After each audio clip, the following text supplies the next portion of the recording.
638 days. That is how long the Italian campaign lasted. 638 days of mud and mountains and river crossings and ruined towns.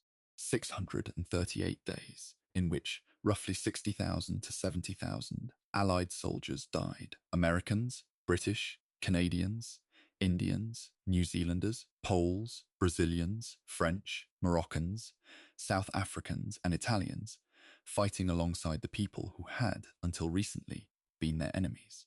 638 days that the world, for most of their duration, was barely paying attention to. The Normandy landings happened while soldiers were still dying in Italy. The liberation of Rome, the first Axis capital to fall to the Allies, the first, was announced on the same day that Eisenhower's forces were boarding ships for France. Rome was the front page for approximately 18 hours. Then it wasn't. That tells you almost everything you need to know about how the Italian campaign has been treated by history. And it's the reason this documentary exists. I want to be honest with you before we begin, because I think you deserve that. This isn't a story I came to quickly. I've spent a long time inside this campaign, reading the after-action reports, the operational diaries, the memoirs of soldiers who came home, and the letters of soldiers who didn't. The post-war arguments between generals who disagreed about what had happened and why. The recently declassified intelligence documents that fill in gaps the official histories were never allowed to address. The more time I spent with it, the more I found myself confronting a campaign that is almost uniquely resistant to the clean narrative that military documentaries usually reach for. There's no single decisive battle you can point to. There's no one moment where the tide turned and everything became clear. What there is instead is something more honest and I think more revealing. A campaign that was built on strategic compromise from its very first day, that was fought by some of the most capable soldiers of the Second World War, against some of the most skilled defensive commanders in military history, across terrain that seemed specifically designed to make everything as difficult as possible. And that still, despite all of that, was won. The Italian peninsula stretches roughly 1,000 kilometers from the toe of the boot to the Alps in the north. It's narrow enough in places that you can see both the Tyrrhenian Sea and the Adriatic from a high enough ridge, and it's mountainous enough that those ridges are everywhere. The Apennine Range runs like a spine down the length of the country, flanked by rivers that, in the Italian autumn and winter, flood their banks and turn the approach valleys into bogs that swallow vehicles and kill men who didn't expect to drown in a field. Every river runs roughly perpendicular to an Allied axis of advance. Every mountain ridge offers a commanding view of the valley below. Field Marshal Albert Kesselring, the German commander who would become the central figure in the defense of Italy, looked at this terrain when he was assigned to the theatre and saw something that Churchill, with his infamous phrase about the soft underbelly of the Axis, had apparently not fully reckoned with. He saw a natural fortress. He saw a place where a smaller force, well led and well positioned, could make a much larger force pay an extraordinary price for every kilometre of ground. He was right. He was completely, devastatingly right. And the men who advanced up that peninsula, through Sicily, through Salerno, through the Winter Line, through 4 separate battles at Monte Cassino, through Anzio, through the Gothic Line, paid that price in full.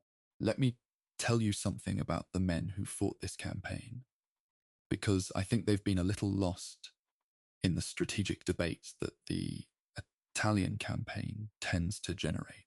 The soldiers on the Allied side came from more countries than almost any other single theatre of the Second World War. American GIs from the Midwest and the South, British infantrymen from Yorkshire and Scotland and Wales, Canadian soldiers from Ontario and Quebec and the prairies, Indian soldiers from Punjab and Bengal and Rajasthan, fighting in a foreign country for an empire whose days were already numbered. New Zealanders, a country of roughly 1.5 million people, who sent their sons to fight in North Africa, and then through Sicily, and then the entire length of Italy. Polish soldiers, men who had survived Soviet imprisonment, who had been freed to fight with the Western Allies, whose country was under German occupation, and whose post-war fate was already being decided over their heads in great power conferences they weren't invited to, who fought at Cassino with a fury and a tenacity that left a permanent mark on the history of that battle. Brazilian soldiers, the only Latin American ground combat force in the European theatre, who arrived in the autumn of 1944 and fought through the Apennine winter, and Italian soldiers, Italians, fighting alongside the Allies against German forces and against the fascist puppet state that Mussolini was running in the German-occupied north, fighting, in the most direct sense possible, a civil war inside a larger war. All of these people, all of them in Italy, almost none of them in the popular memory of the Second World War. And then there's the other side of this story, which also deserves honesty. The German forces that defended Italy for nearly 2 years were, in purely military terms, extraordinarily capable. The 1st German Parachute Division that held Monte Cassino against 4 separate Allied assaults, each one supported by massive artillery and air preparation, was among the finest defensive infantry in the history of modern warfare. The engineering that went into the Winter Line and the Gustav Line and the Gothic Line represented a professional quality of defensive construction that demanded respect even from the men who had to attack it. Kesselring himself was a commander of genuine operational brilliance. Patient, methodical, comfortable in difficult terrain, skilled at managing the relationship between successive defensive lines in a way that extracted maximum cost from an advancing enemy. None of this, let me be absolutely clear, excuses what those same forces did to the civilian population of Italy. The reprisal massacres, the deportations, the execution of hostages. More than 70,000 Italian civilians died as a result of German occupation policies. Kesselring himself was convicted of war crimes after the war. The operational brilliance and the moral catastrophe were parts of the same command, the same army, the same campaign. I won't separate them. You shouldn't either. There's a debate that runs through the entire historiography of the Italian campaign. And I want to introduce it to you now, because you'll feel it operating in the background throughout everything that follows. The debate is essentially this: was the Italian campaign worth it? Not in the abstract, not was it worth it to defeat fascism, but specifically, concretely, operationally. Did the investment of Allied blood, time, and resources in Italy produce strategic returns that justified the cost? The British position, maintained from Churchill's soft underbelly formulation onward, was broadly yes. That Italy kept German divisions occupied, threatened Germany's southern flank, provided airfields from which the strategic bombing campaign could reach new targets, and contributed to Germany's eventual defeat. The American position, articulated most forcefully by General George Marshall and his staff from the beginning, was broadly no. Italy was a diversion from the decisive theatre, which was France, and the resources spent in Italy would have been better spent accelerating the cross-channel invasion. I've read the best arguments on both sides of this debate, and my honest assessment is that neither position is fully right, and neither is fully wrong. The Italian campaign was genuinely useful and genuinely costly. It achieved real objectives and real failures simultaneously. If that's an unsatisfying answer, I understand. But I think it's the accurate one, and I'd rather give you an accurate answer than a satisfying one. I also want to tell you what this documentary is not going to do, because I think that matters as much as what it will do. It's not going to invent dialogue for historical figures. Every quote you hear in this script comes from a documented source, a memoir, an after-action report, a recorded interview, a declassified document. If I'm reconstructing a moment without a specific primary source to anchor it, I'll tell you that's what I'm doing. It's not going to smooth over the debates and the uncertainties in the historical record and present a false confidence about what happened and why. The Italian campaign is full of moments where the record is genuinely uncertain, where different accounts contradict each other, where the post-war memoirs of commanders don't match the contemporary documents, where the historiographical consensus is still being argued about by serious scholars. I'll flag those moments rather than papering over them. And it's not going to tell you a simple story of Allied heroism and German villainy, or of strategic genius rewarded by deserved victory. The actual story is more complicated and more interesting than that. Both sides had capable commanders and capable soldiers. Both sides made serious mistakes. The outcome wasn't predetermined. At several points in the Italian campaign, things could have gone very differently. What this documentary will do is take the Italian campaign seriously, as seriously as it took the lives of the men who fought it.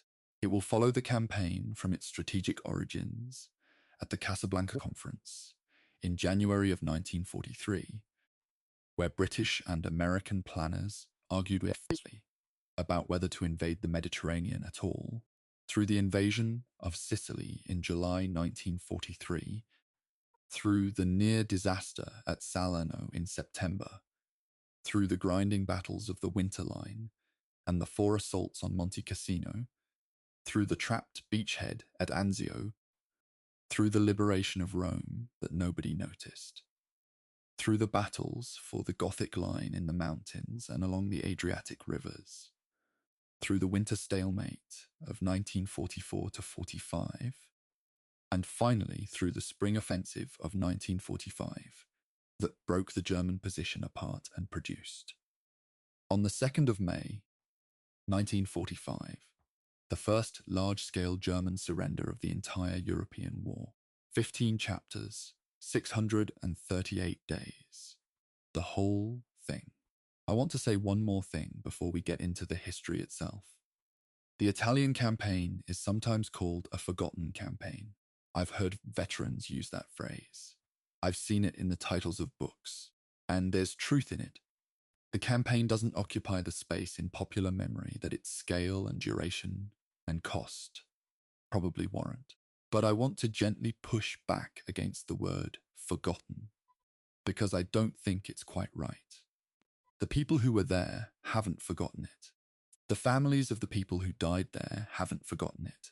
The military cemeteries at Cassino and Anzio and Florence and Rimini and along the Adriatic coast are not forgotten places. They're maintained, they're visited, they hold the graves of tens of thousands of men who deserve to have their names read aloud.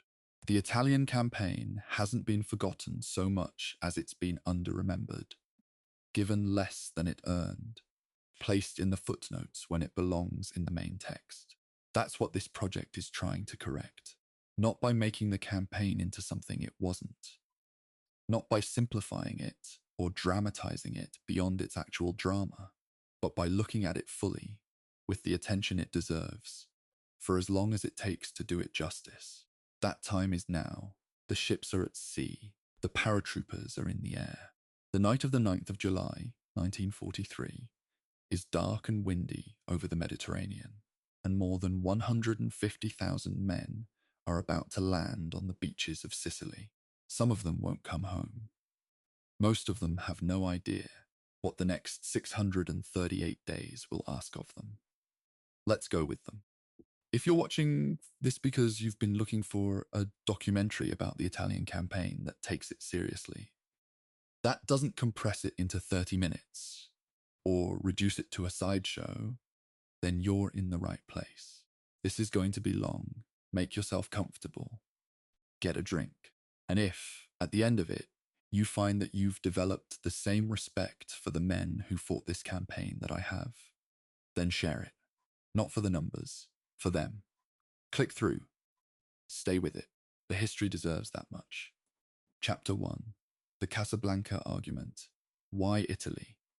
In January of 1943, the war was turning, but it hadn't turned yet. The Battle of El Alamein was 3 months old. The fighting in Tunisia was still consuming men and material at a pace that kept Allied logistics officers awake at night. The Pacific was its own relentless grinding machine. And into this context, into a sun-baked Moroccan city, flew the leadership of the Western Allies to decide, with considerable tension, what came next. The Casablanca Conference ran from the 14th to the 24th of January 1943, and the decision that emerged from it set the entire Italian campaign in motion. What that decision actually meant, and whether it was the right one, is something historians have been arguing about ever since. I find that argument genuinely fascinating, and I'll try to do it justice. The British position, driven hard by Winston Churchill and the British Chiefs of Staff, was essentially this. The momentum of victory in North Africa needed to be carried forward without interruption. You had Allied forces at the peak of their training, at the peak of their logistics, positioned in the Mediterranean. Germany had to be kept under pressure somewhere. The logical next step was Sicily, then potentially mainland Italy. Churchill's phrase, the one that would come back to haunt him, was that Italy represented the soft underbelly of the Axis. I have to say, sitting now with the full weight of what followed, that phrase is almost painful to read. The underbelly turned out to have ribs of solid granite. General George Marshall and the American Chiefs of Staff saw it completely differently. Their view was rooted in a very specific strategic logic. The war with Germany should be ended by the most direct route, which meant a cross-channel invasion into France and a drive toward the German heartland. Anything that diverted men and material from that objective was, in their framework, a sideshow. Marshall wasn't wrong in the abstract, but the reality in January of 1943 was that a cross-channel invasion wasn't ready. Not logistically, not in terms of landing craft, not in terms of the air superiority required to make it survivable. So there was a compromise. And in warfare, as in most things, compromises tend to produce outcomes that please nobody completely. The Americans agreed to the Mediterranean operations, but only on a conditional basis. They declined to fully commit. From the very beginning, the Italian campaign was launched with what one British military analyst, writing after the war, described as one hand tied behind its back. I keep coming back to that phrase when I'm trying to understand why the campaign developed as it did, why there were always just enough forces to hold a line, but rarely quite enough to break through decisively, why the Germans were allowed to extract themselves from Sicily with their equipment largely intact, why Anzio became a trap instead of a masterstroke. The strategic ambivalence at the top shaped everything that happened at the bottom, in the valleys and on the hillsides, among the men who had no idea what was being debated in Washington. There is a second thing the Casablanca Conference produced that tends to get overlooked in the larger narrative, and I think it matters enormously for understanding Italy. The Allies agreed at Casablanca to demand unconditional surrender from the Axis powers. This wasn't just a diplomatic statement. It had direct military consequences. It meant that Italian military and political figures who might have been inclined toward a negotiated exit from the war, and there were such figures, had no obvious framework in which to pursue one. The road from Casablanca to the armistice of September 1943 was longer and bloodier, partly because of that constraint. The armistice, when it finally came, was messy and poorly coordinated, precisely because both sides were improvising around a policy that didn't quite fit the reality on the ground. Meanwhile, the German High Command was already drawing its own conclusions. Field Marshal Albert Kesselring, who would become the central figure in the German defense of Italy, understood something that Allied planners were still debating. The Italian peninsula, with its mountain ridges running like a spine from north to south, was one of the most defensible pieces of real estate in Europe. Every river ran perpendicular to an Allied advance. Every ridgeline could anchor a defensive position. The Apennine Mountains didn't just create obstacles, they created a series of natural fortifications that an outnumbered but well-organized defending force could exploit almost indefinitely. Kesselring saw this. Churchill, with his soft underbelly formulation, had not fully reckoned with it. I want to be clear about what the debate at Casablanca cost, because it's easy to treat strategic arguments as purely intellectual exercises divorced from human consequence. The compromise reached there. The agreement to go to Sicily and then potentially Italy without full American commitment, without a clear terminal objective beyond pressure on Germany, meant that the men who eventually landed on those beaches were entering a campaign that their own leadership hadn't fully decided to win. That ambiguity is baked into the entire history. You can trace it from January 1943 all the way to the Gothic Line in 1944. Every time the campaign stalled, every time commanders in the field requested reinforcements and were told those reinforcements were needed elsewhere, you're feeling the downstream consequence of decisions made in a conference room in Casablanca. The planning that emerged from Casablanca assigned the invasion of Sicily the codename Operation Husky. Operational command fell to General Dwight Eisenhower as Supreme Allied Commander, though the practical coordination of the invasion forces fell to British senior officers for both the naval and ground elements. General Bernard Montgomery would command the British Eighth Army on the eastern side of the Sicilian landings. Lieutenant General George Patton would command the American Seventh Army on the western side. The relationship between those two men, the competition, the mutual irritation, the parallel ambitions, would shape the tactical execution of the Sicilians' campaign in ways that neither their staffs nor the historians who came after have ever entirely stopped arguing about. I find that dynamic genuinely interesting because it tells you something about how institutional culture shapes battlefield decisions, often in ways that have nothing to do with military logic. The planning for Husky went through several iterations that are worth noting. The original concept called for dispersed landings at multiple points across Sicily to rapidly capture enemy airfields and deny port cities to the Axis. Montgomery objected to this plan and pushed for a more concentrated landing in the southeast. There was real friction over this, the kind of friction that doesn't always make it into the heroic version of the story.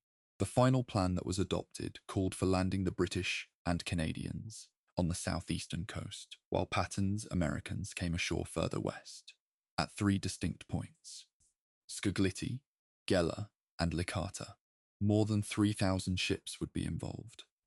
More than 150,000 ground troops would land in the first 3 days, covered by more than 4,000 aircraft.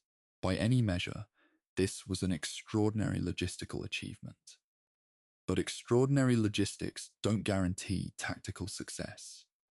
That was about to be demonstrated in a very uncomfortable way. There's something I always want to say at the start of a campaign like this, before the ships sail and the fighting begins.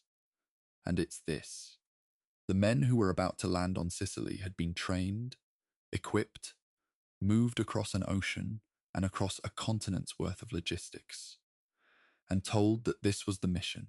Most of them didn't have access to the strategic debates at Casablanca. They didn't know that their campaign was a compromise. They knew their unit, their sergeant, their equipment, and the objective in front of them. History tends to look at campaigns from the top down, from the conference rooms and the command tents. But the weight of what happened in Italy was carried from the bottom up. by soldiers who deserve better than the ambivalence that sent them there. Keeping that in mind is, for me, the whole point of doing this kind of history.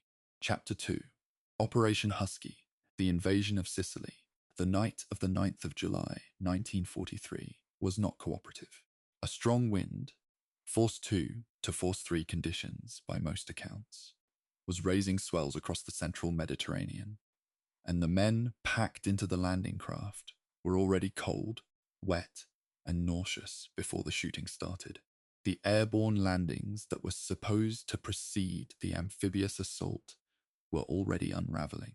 Paratroopers from the American 82nd Airborne Division, dropped in high winds and poor visibility, were scattered across a wide arc of southeastern Sicily, many of them miles from their intended drop zones. The British airborne contingent, towed in gliders, fared worse. A significant number of gliders were released too early over the sea. The precise coordination that the planners had envisioned did not materialize. And yet, in a way that recurs throughout this campaign with unsettling regularity, the chaos of the opening managed to produce something useful. The scattered paratroopers confused and disrupted the predominantly Italian formations they encountered, even without achieving their specific objectives. The amphibious landings on the morning of the 10th of July hit the south and southeast coasts of Sicily. What the Allied planners had correctly assessed was that the Italian defensive doctrine, positioning the bulk of its forces in depth rather than massing at the waterline, would allow the initial landings to get ashore and assemble before serious opposition developed. This assessment proved accurate. Despite the weather difficulties and the disorganization of the airborne elements, the Allied forces got onto the beaches. The first day of the landings, in terms of simple foothold establishment, was a qualified success. I say qualified deliberately because the German reaction, which came in the form of armored counterattacks against the American beachhead at Gela, very nearly changed that assessment. The German 15th Panzer Grenadier Division launched counterattacks against Patton's forces in the Gela area that came uncomfortably close to the beach. These were not the Italian defenders the Allies had largely expected.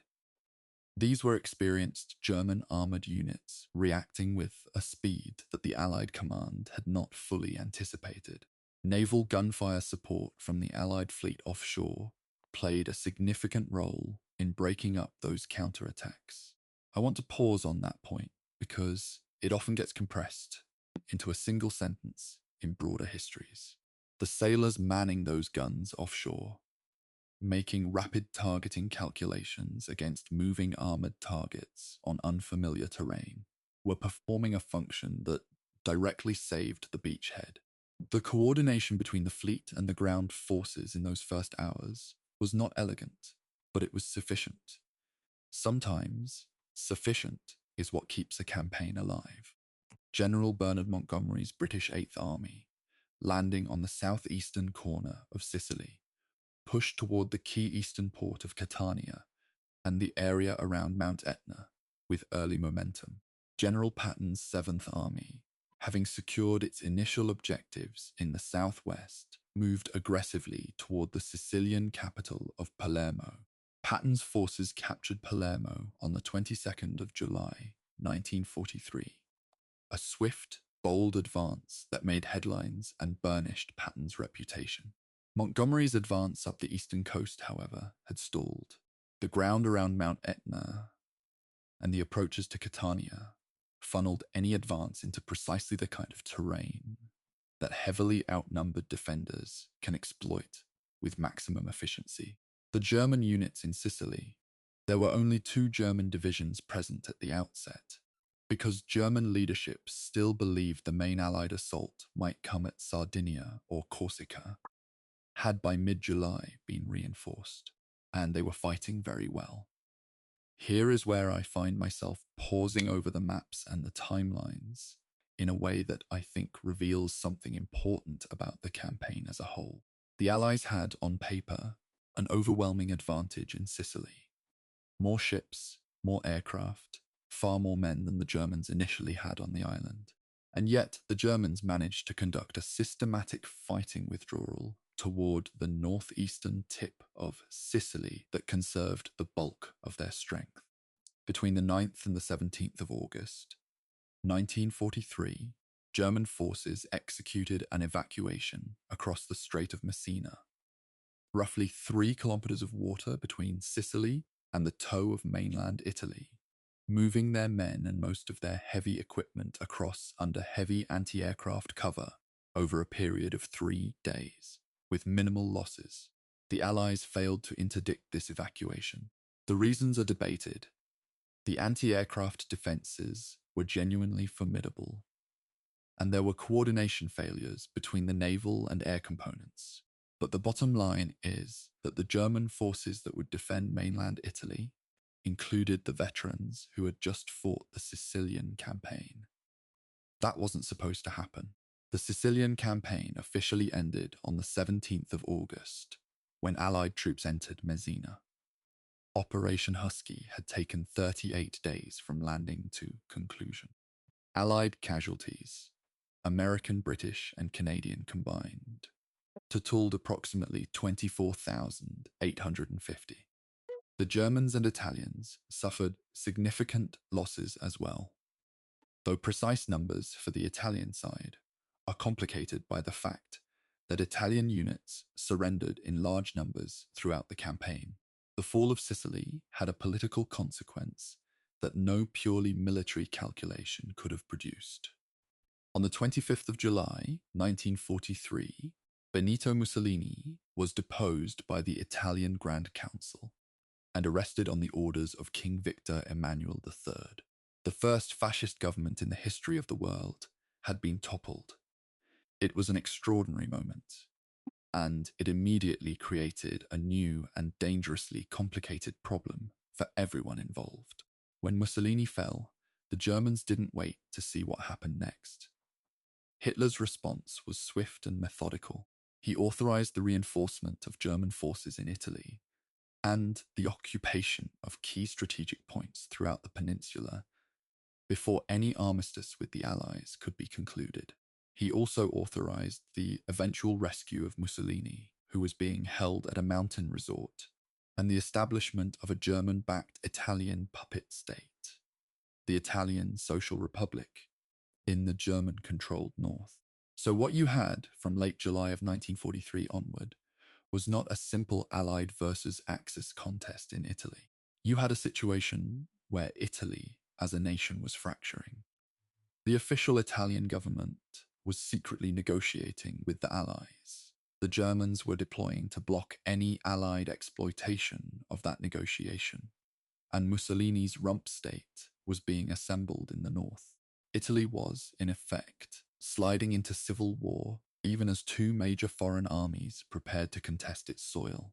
I don't think you can understand the human weight of the Italian campaign without holding that context clearly in mind. The strategic planners immediately began arguing about what came next after Sicily. The Americans, true to their Casablanca position, were reluctant to commit deeply to mainland Italy. The British pressed forward. The compromise that emerged was a limited invasion of the mainland. Not an all-out campaign to rapidly capture Rome, but a more cautious operation to establish a foothold, put pressure on German forces, and ideally bring Italy formally into the Allied camp. The Italian government, led now by Marshal Pietro Badoglio after Mussolini's removal, was indeed negotiating. The Italian armistice was signed in Sicily on the 3rd of September, 1943. The same day, the British 8th Army began Operation Baytown, crossing the Strait of Messina onto the Italian mainland. The armistice wasn't announced publicly until the 8th of September, timed to coincide with the major Allied landings further north at Salerno. That timing and the dangerous gaps it created would produce one of the most alarming near disasters of the entire war. The British crossing at Messina, Operation Baytown, met limited immediate opposition. The Germans had already begun pulling back from the toe of Italy toward prepared positions further north. The advance up the Boot was initially straightforward in a tactical sense, if not a logistical one. The terrain was difficult and the roads limited, but the German opposition was a fighting withdrawal rather than a stand. It would not stay that way. Further north, at Salerno, a different story was unfolding. Lieutenant General Mark Clark's American Fifth Army was preparing to land at a gulf south of Naples that the Germans had correctly identified as one of the few places on the western coast of Italy suitable for a large amphibious operation. They had positioned 5 divisions in the area. They were ready, and when the armistice announcement came over the radio on the evening of the 8th of September, telling Italian troops to stop fighting the Allies, the German units in Italy had their answer. The time for ambiguity was over. They moved immediately to disarm Italian formations and take control of the defensive positions that Italian troops had been holding. When the Allied ships appeared off Salerno the next morning, they were going to be met by men who had been specifically waiting for them. I think about those 38 days in Sicily often, when I'm trying to locate the moment where the Italian campaign found its essential character. It's tempting to look at the fall of Mussolini and see something clean, a victory with political consequences, a first step on a clear road. But that German evacuation across the Strait of Messina tells a different story. The men who crossed that 3-kilometer stretch of water in August 1943 were the same men who would man the Winter Line, the Gustav Line, the Gothic Line. The Germans had lost the island. They hadn't lost their army, and in Italy, as it would turn out, it was the army that mattered. Chapter 3. Salerno. The near disaster. There is a particular kind of military confidence that comes from a run of success, and by September of 1943, the Allies had been running on it for a while. North Africa was won, Sicily was won, Mussolini was gone. The armistice had been announced. There were people in Allied command, not the most experienced, not the most cautious, who genuinely believed that the Italian campaign might be something close to a walkover. That belief is worth examining carefully, because it shaped how Operation Avalanche was planned and executed, and because what happened at Salerno on the 9th of September 1943, and in the days that followed, was one of the most serious crises the Western Allies faced in the entire European theatre. Operation Avalanche was the code name for the landings at the Gulf of Salerno, executed by Lieutenant General Mark Clark's American Fifth Army. The landing force comprised the American Sixth Corps and the British 10th Corps, in total roughly 9 divisions, supported by a joint American-British naval task force. The primary objectives were the capture of the port city of Naples to secure the logistical pipeline, and a cross-peninsula drive to the east coast that would cut off any Axis forces still in southern Italy. The plan was not secret, not to the Germans. Salerno was, as I mentioned, one of the very few locations on the western Italian coastline where the beaches and the depth of the Gulf could accommodate a large amphibious force. If you were going to land a major army on the west coast of Italy, south of Rome, it was almost certainly going to be Salerno. Field Marshal Kesselring had identified it. His forces were positioned accordingly. There was a debate before the landings about whether to include a preliminary naval bombardment. Clark decided against it on the grounds that surprise was more valuable than suppression. This decision has been criticized extensively in the post-war historiography, and I think the criticism is broadly fair. The Germans were not surprised. They knew an invasion was coming. What a preliminary bombardment might have achieved was the suppression of the well-positioned German units in the hills, overlooking the beaches during the critical hours when the landing forces were most vulnerable. In the water, on the sand, before they could get their vehicles and heavy weapons ashore. Without that suppression, The American and British troops who waded ashore in the early hours of the 9th of September walked into extremely effective defensive fire. Early accounts from soldiers describe coming under fire while still in the water. The initial landings established a beachhead, but it was shallow and divided. The British 10th Corps in the northern sector and the American 6th Corps in the southern sector had a gap between them of several kilometers, difficult terrain that German forces exploited immediately. Within the first 48 hours, German armored counterattacks probed the beachhead repeatedly. German forces actually managed to penetrate toward the beaches on multiple occasions during the first days of the landing. There were moments, and this is documented in the after-action accounts of Allied commanders who were there, not editorial embellishment, when the situation was genuinely desperate. Allied naval commanders offshore were told to be prepared to re-embark troops if necessary. That is a sentence worth sitting with. 10 days after Mussolini's fall, the Allies were contemplating evacuating a beachhead in Italy. What saved the Salerno beachhead was, in large part, naval gunfire. The Allied warships offshore, firing in close support of the ground forces, disrupted German armored formations repeatedly during the critical days of the counterattacks. Allied air power also played a role, though the distance from available airfields limited its effectiveness during the first phase.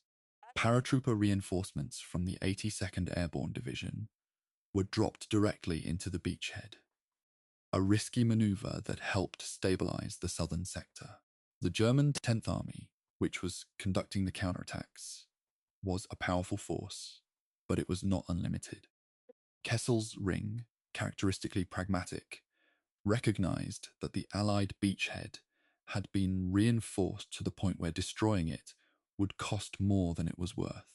German forces began a fighting withdrawal northward, maintaining contact with the Allied advance, but ceding ground in a controlled fashion. Naples fell to Allied forces on the 1st of October, 1943. I want to be precise about what the Salerno crisis cost and what it revealed. In terms of casualties, the Allied forces suffered significant losses during the battle. The fighting was severe, and the Germans had excellent defensive positions in the hills above the beach. But the more significant cost was psychological and operational. The near disaster at Salerno recalibrated Allied expectations about the character of the Italian campaign. If this was what a landing at an agreed-upon weak point looked like, with the Italians out of the fight, with the Germans still consolidating, without the benefit of months of defensive preparation, then what would happen when the Germans had time to build their lines properly? The answer to that question was coming. It was called the Winter Line, and behind it was the Gustav Line, and behind that was Monte Cassino. The British 8th Army, which had been advancing up the toe and the heel of Italy after Operation Baytown, linked up with Clark's 5th Army elements by mid-October of 1943. The campaign now had a relatively coherent front line running across the Italian peninsula south of Naples. Two Allied armies were pushing northward toward Rome. The objective seemed straightforward on a map. Advance up the peninsula, capture Rome, and keep pressure on German forces in Italy. But maps lie about terrain. They show distances without conveying gradients. They show rivers without conveying that those rivers, in the Italian autumn, flood their banks and turn the valley approaches into impassable mud. They don't show the rain that would fall that autumn and winter at a rate that grounded aircraft, bogged vehicles, and reduced roads to tracks that could barely support supply columns. The Italian peninsula in the winter of 1943 to 44 was not a theatre of war that rewarded optimism. Kesselring's defensive concept was already taking shape. He had identified a series of defensive lines running perpendicular to the Allied axis of advance, each one anchored on natural features, rivers, and ridges. that would allow his forces to trade space for time at minimal cost. The first of these major positions was the Winter Line, sometimes called the Bernhardt Line in its western sector, running roughly across the peninsula south of Rome. The Allies hit it in November and December of 1943 and made agonizingly slow progress. The rain was constant, the ground was mud. The mountains were defended by soldiers who had dug in with engineer support and who knew that every day they held their position was a day the Allies spent bleeding in the valleys below. American, British, French, and other Allied units ground forward, yard by yard, through some of the worst fighting terrain in Western Europe. Behind the Winter Line lay the Gustav Line, the main German defensive position, more heavily fortified, more carefully engineered, and anchored at its center on a feature that would become the most contested piece of ground in the entire Italian campaign, Monte Cassino. The mountain itself was roughly 516 meters above the Liri Valley floor, a figure I've looked at so many times it's become visceral to me. At the top was the ancient Benedictine Abbey of Monte Cassino, founded in the 6th century of the Common Era, one of the oldest religious sites in Christendom. The abbey dominated the entire Liri Valley approach. The main road to Rome ran directly through it. To get to Rome, the Allies had to deal with Monte Cassino. 4 times they tried. I'll get to that in detail shortly. But first, we need to talk about a decision made in December of 1943 that was supposed to solve the problem of the Gustav Line from behind, and that instead created an entirely new crisis of its own. The decision to land at Anzio, Operation Shingle, came directly from the stalemate below the Gustav Line. The logic was compelling on paper. If a substantial force could land on the coast, roughly 80 miles behind the Gustav Line, threatening Rome from the south, and cutting the German lines of communication, Kesselring would be forced to either withdraw from the Gustav Line or face encirclement.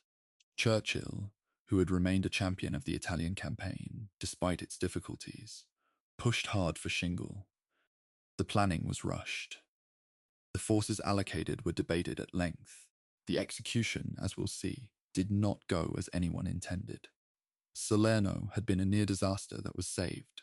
Anzio would be a different kind of lesson entirely. One about the relationship between boldness and the logistical reality of what a beachhead can actually support. Chapter 4. Anzio, Daring Plan, Dangerous Stalemate. On the 22nd of January 1944, more than 36,000 men and 3,000 vehicles came ashore at the Italian resort town of Anzio, roughly 35 miles south of Rome and 80 miles behind the Gustav Line, without encountering any meaningful opposition. Read that sentence again. 36,000 men, no opposition. For a brief period, perhaps the briefest window of genuine opportunity in the entire Italian campaign, the road to Rome was, in effect, open. The German forces in the immediate area of Anzio were insufficient to stop a determined breakout. Field Marshal Kesselring, when he received word of the landings, did not know at first how many men had come ashore or exactly what their intentions were. There was a moment, and military historians have spent considerable energy trying to measure exactly how wide that window was, when the Anzio landing force could have driven inland aggressively, seized the Alban Hills overlooking the main road to Rome, and created the strategic disruption the plan was designed to achieve. That moment passed. Major General John P. Lucas, commanding the American Sixth Corps at Anzio, chose to consolidate the beachhead before attempting a breakout. He expanded the perimeter, brought in additional supplies and reinforcements, and waited until he felt he had sufficient strength to move. By the time he felt ready to advance, the 30th of January, the window had closed. Kesselring had reacted with remarkable speed, pulling divisions from northern Italy, from the Gustav Line, from wherever he could find them, and surrounding the Anzio beachhead with a force sufficient not merely to contain it, but to mount serious counterattacks. What had been designed as a dagger aimed at the heart of the German position in Italy had become, in less than 2 weeks, a second front that the Allies were struggling to hold. I've read a great deal of the historiographical debate about Lucas's decision, and I want to be careful here because the post-war record has sometimes been unkind to him in ways that aren't entirely fair. Lucas was an experienced officer working with specific intelligence about German strength and with specific orders that were themselves ambiguous about the level of risk he was authorized to accept. His immediate superior, Mark Clark, has been criticized in some accounts for not pressing him to move more aggressively. Churchill from London was furious. He reportedly said that he had expected to hurl a wildcat onto the shore and instead got a whale. Whether that specific formulation is precisely documented or reconstructed, the sentiment it captures, the gap between what Shingle was intended to achieve and what it actually produced, is historically accurate. The beachhead settled into a siege. Both sides dug in. Both sides absorbed casualties in a confined space over a period of months. The German counterattacks at Anzio in February of 1944 were serious military operations, not probing actions, but deliberate attempts to split the beachhead and push the Allies back into the sea. Operation Fish Haul, the second major German counterattack, began on the 16th of February and aimed directly at the center of the Allied perimeter. Allied forces bent but didn't break. Artillery and naval gunfire again played a crucial role in breaking up the German assault formations.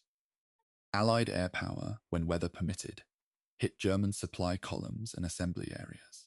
The counterattacks ultimately failed to achieve their objectives, but they inflicted significant casualties and kept the beachhead under constant pressure. Meanwhile, the men in the beachhead, American, British, and others, were living in a confined space under intermittent artillery fire, unable to advance, unable to withdraw for months on end. The psychological strain of that situation is documented in the accounts of medical personnel who served there. At the Gustav Line, the assaults on Monte Cassino were continuing simultaneously, and I want to bring those two stories together for a moment, because they're directly connected. One British military historian observed after the war that in the event, the roles of Anzio and Cassino were reversed. Cassino became the rescuer of Anzio, instead of Anzio helping to create conditions for a breakthrough at Cassino. That reversal is one of the most telling indictments of how Operation Shingle developed. The Allies had to keep attacking at Cassino, partly to prevent the Germans from concentrating their full strength against the Anzio beachhead. The two operations, which were supposed to work in concert to produce a decisive result, instead locked the Allied forces into a mutual dependency where neither could fully succeed because it couldn't afford for the other to fail. The supply and reinforcement of the Anzio beachhead through the winter and spring of 1944 was itself a significant logistical operation. Ships had to run a gauntlet of German air attack and shore-based artillery to reach the beachhead docks. The Germans deployed some of their heaviest artillery, including pieces mounted on railway carriages that the troops at Anzio nicknamed Anzio Annie, though the actual German designation for those weapons was the K5 railway gun, to hit the port facilities and the beachhead infrastructure. Life in the beachhead for the men holding the line meant exposure to this fire with limited shelter and limited ability to maneuver. The accounts of soldiers who served at Anzio in the official histories and the memoirs carry a particular quality of grim endurance that distinguishes them from accounts of more mobile operations. By the spring of 1944, the Allied command recognized that the situation in Italy required a comprehensive new approach. The stalemate at Cassino and at Anzio couldn't be sustained indefinitely, and with the Normandy landings, Operation Overlord scheduled for June, there was pressure to achieve something decisive in Italy beforehand, or at least to pin down as many German divisions as possible. The plan that emerged was Operation Diadem, a massive coordinated offensive against the Gustav Line, timed and structured to work in concert with a breakout from Anzio. Diadem launched on the 11th and 12th of May, 1944, with an artillery barrage along the entire front, and, according to multiple accounts, an equally savage German response. It was the largest Allied offensive in Italy up to that point. The French Expeditionary Corps, under General Alphonse Juin, played a decisive role in Operation Diadem that the history books don't always give its full weight. The French forces, including Moroccan mountain troops, whose tactical skills in difficult terrain were extraordinary, found a route through the Arunzi Mountains south of Cassino that German planning had not fully accounted for. They moved through terrain that the German defense had considered largely impassable and emerged into the Liri Valley in a way that threatened to outflank the entire Monte Cassino position. This tactical breakthrough, combined with pressure from multiple other directions, including the renewed Polish assault on the monastery itself, finally cracked the position that had resisted 4 major Allied assaults over 5 months. On the 18th of May, 1944, troops from General Władysław Anders's Polish Second Corps, part of the British Eighth Army, seized Monte Cassino. They planted a Polish flag on the ruins of the abbey. The moment is photographed and documented and carries a weight that is difficult to articulate briefly. The Polish troops who fought at Cassino had come from a country that had been occupied and ravaged. Many of them had survived Soviet imprisonment before being released to fight with the Western Allies. They had every reason to be exhausted, every reason to question whether the fight was worth it, and they fought at Cassino with a tenacity that left a permanent mark on the battle's history. I find myself pausing every time I look at the photographs from that day. The abbey was a ruin, completely destroyed by Allied bombing in February, that had ironically given the German defenders better cover in the rubble than the intact building would have afforded. The cost of taking it was enormous. The road to Rome was finally, after 5 months, open. The Anzio breakout followed within days of the Cassino breakthrough. The Sixth Corps, now under General Lucien Truscott, who had replaced Lucas in February, drove out of the beachhead and initially headed toward the town of Valmontone and the main German line of retreat. Then came a decision that has generated controversy ever since.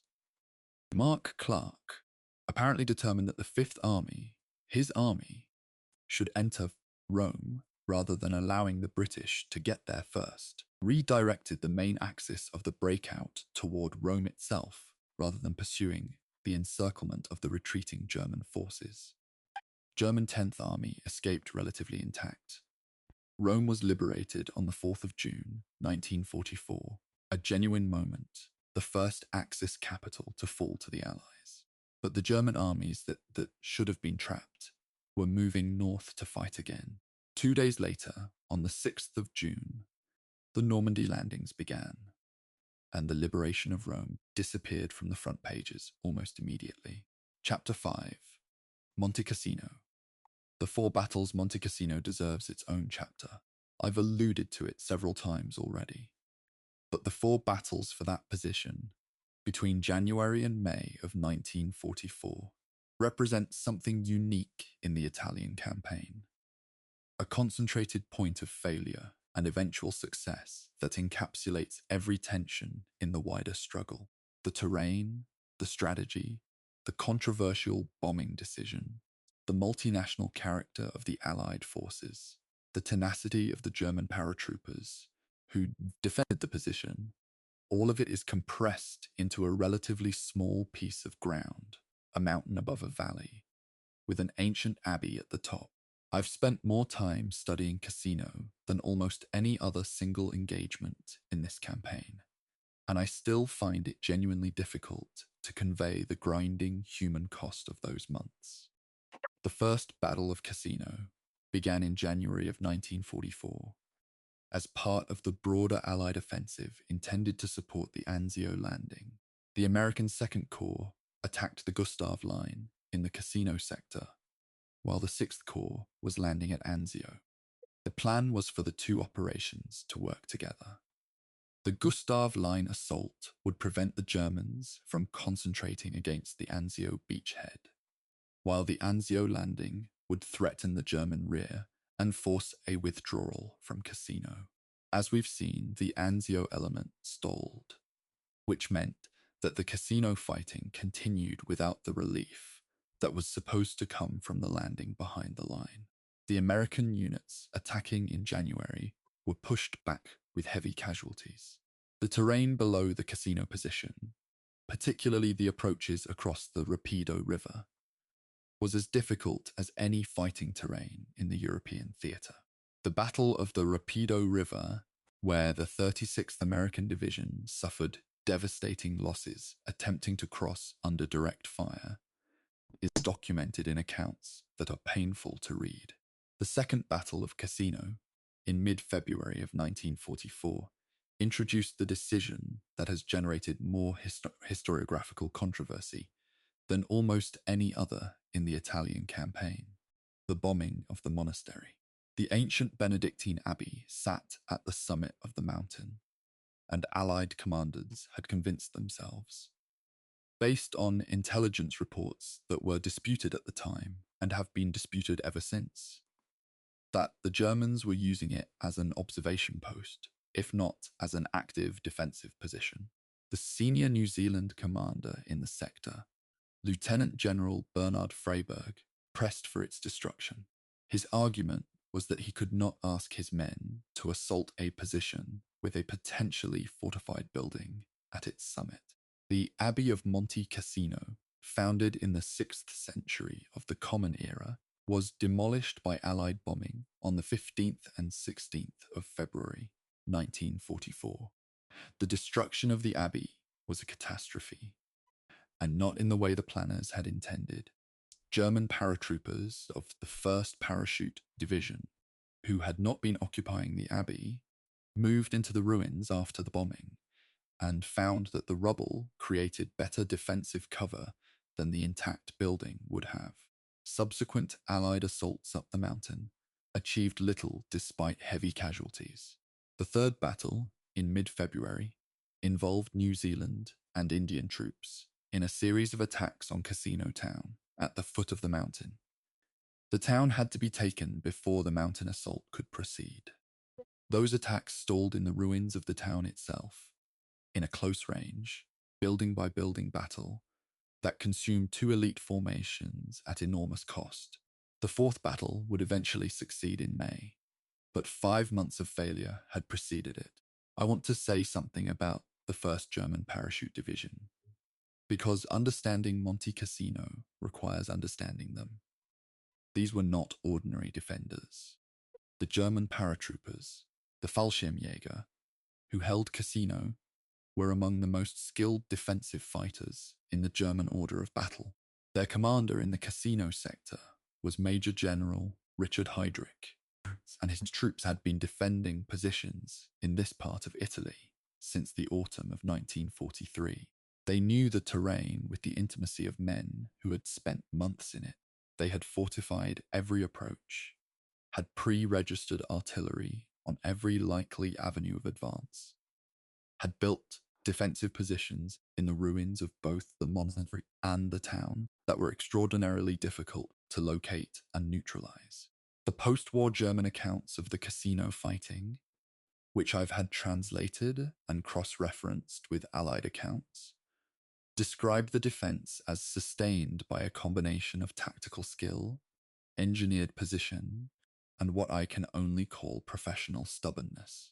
The Allied accounts describe attacking those positions as some of the most difficult fighting of the war.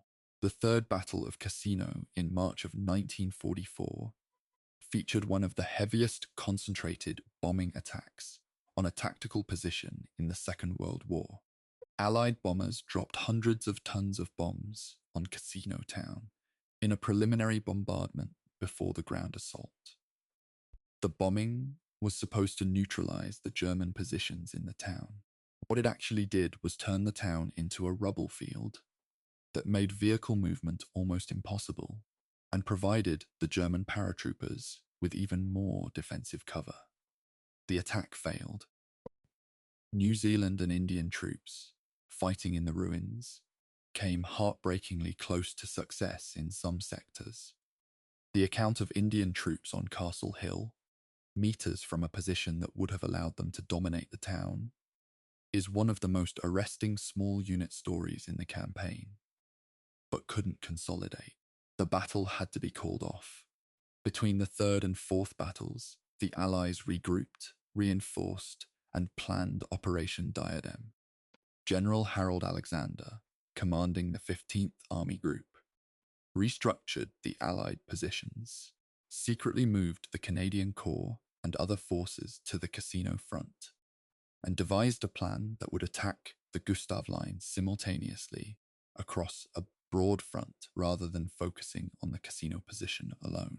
The French breakthrough in the Urunsi Mountains, which I described in the previous chapter, was the critical element that finally made the Fourth Battle of Casino succeed. Not by taking the monastery directly, but by threatening to render it strategically irrelevant through a flanking movement. But it was the Polish Second Corps that was given the task of actually taking the summit. The decision to assign the Polish Corps to the final assault on Monte Cassino is one of those historical moments that carries layers of meaning that go well beyond the tactical. General Anders's men were fighting not just for the liberation of Italy, but for the eventual liberation of their own country. A country that was, in the spring of 1944, still under German occupation, and whose fate after the war was already becoming a subject of tense Allied diplomatic maneuvering. The Poles had fought at Tobruk. They had fought in North Africa. They had been offered the Monte Cassino assignment with full knowledge of its cost. Anders accepted. The assault on the 18th of May was preceded by earlier, costly attempts earlier that same month. The approach routes to the summit were known. The German positions were known. It came down to will and endurance. When the Poles reached the summit and found that the German paratroopers had withdrawn during the night, withdrawing because the French breakthrough in the south made holding Casino strategically untenable, not because they had been defeated in the direct sense. There was, in the accounts of those who were there, a complex mixture of relief and something darker, something that comes from paying a price for a thing and then discovering the thing moved at the last moment. The Polish bugler who sounded a call from the ruins of the abbey is one of the images that persists from Monte Cassino. The abbey itself was a wreck. The town below was a wreck. The approaches were littered with the evidence of 4 months of fighting by a dozen different nationalities: Polish, British, Indian, New Zealand, American, French, Moroccan, Algerian. The multinational character of the Allied force at Casino is itself worth noting, because it complicates any simple national narrative about who won and who deserves the credit. They all paid. They all contributed. The victory, when it came, belonged to all of them. The human cost of Monte Cassino, across all 4 battles and all the nationalities involved, was staggering. I won't give you a single clean total, because the records across the different national components use different accounting methods, and the figures vary depending on which phase you're counting. But the order of magnitude is clear. Tens of thousands of casualties on the Allied side alone, from January to May of 1944. For the German defenders, the losses were also severe, though less well documented in the English language historical record. What Monte Cassino proved, above everything else, is that even a small force in excellent defensive terrain, supplied and commanded effectively, can defeat a much larger force if the tactical conditions are right. Kesselring had built a position that took 4 months and the combined effort of multiple Allied armies to crack.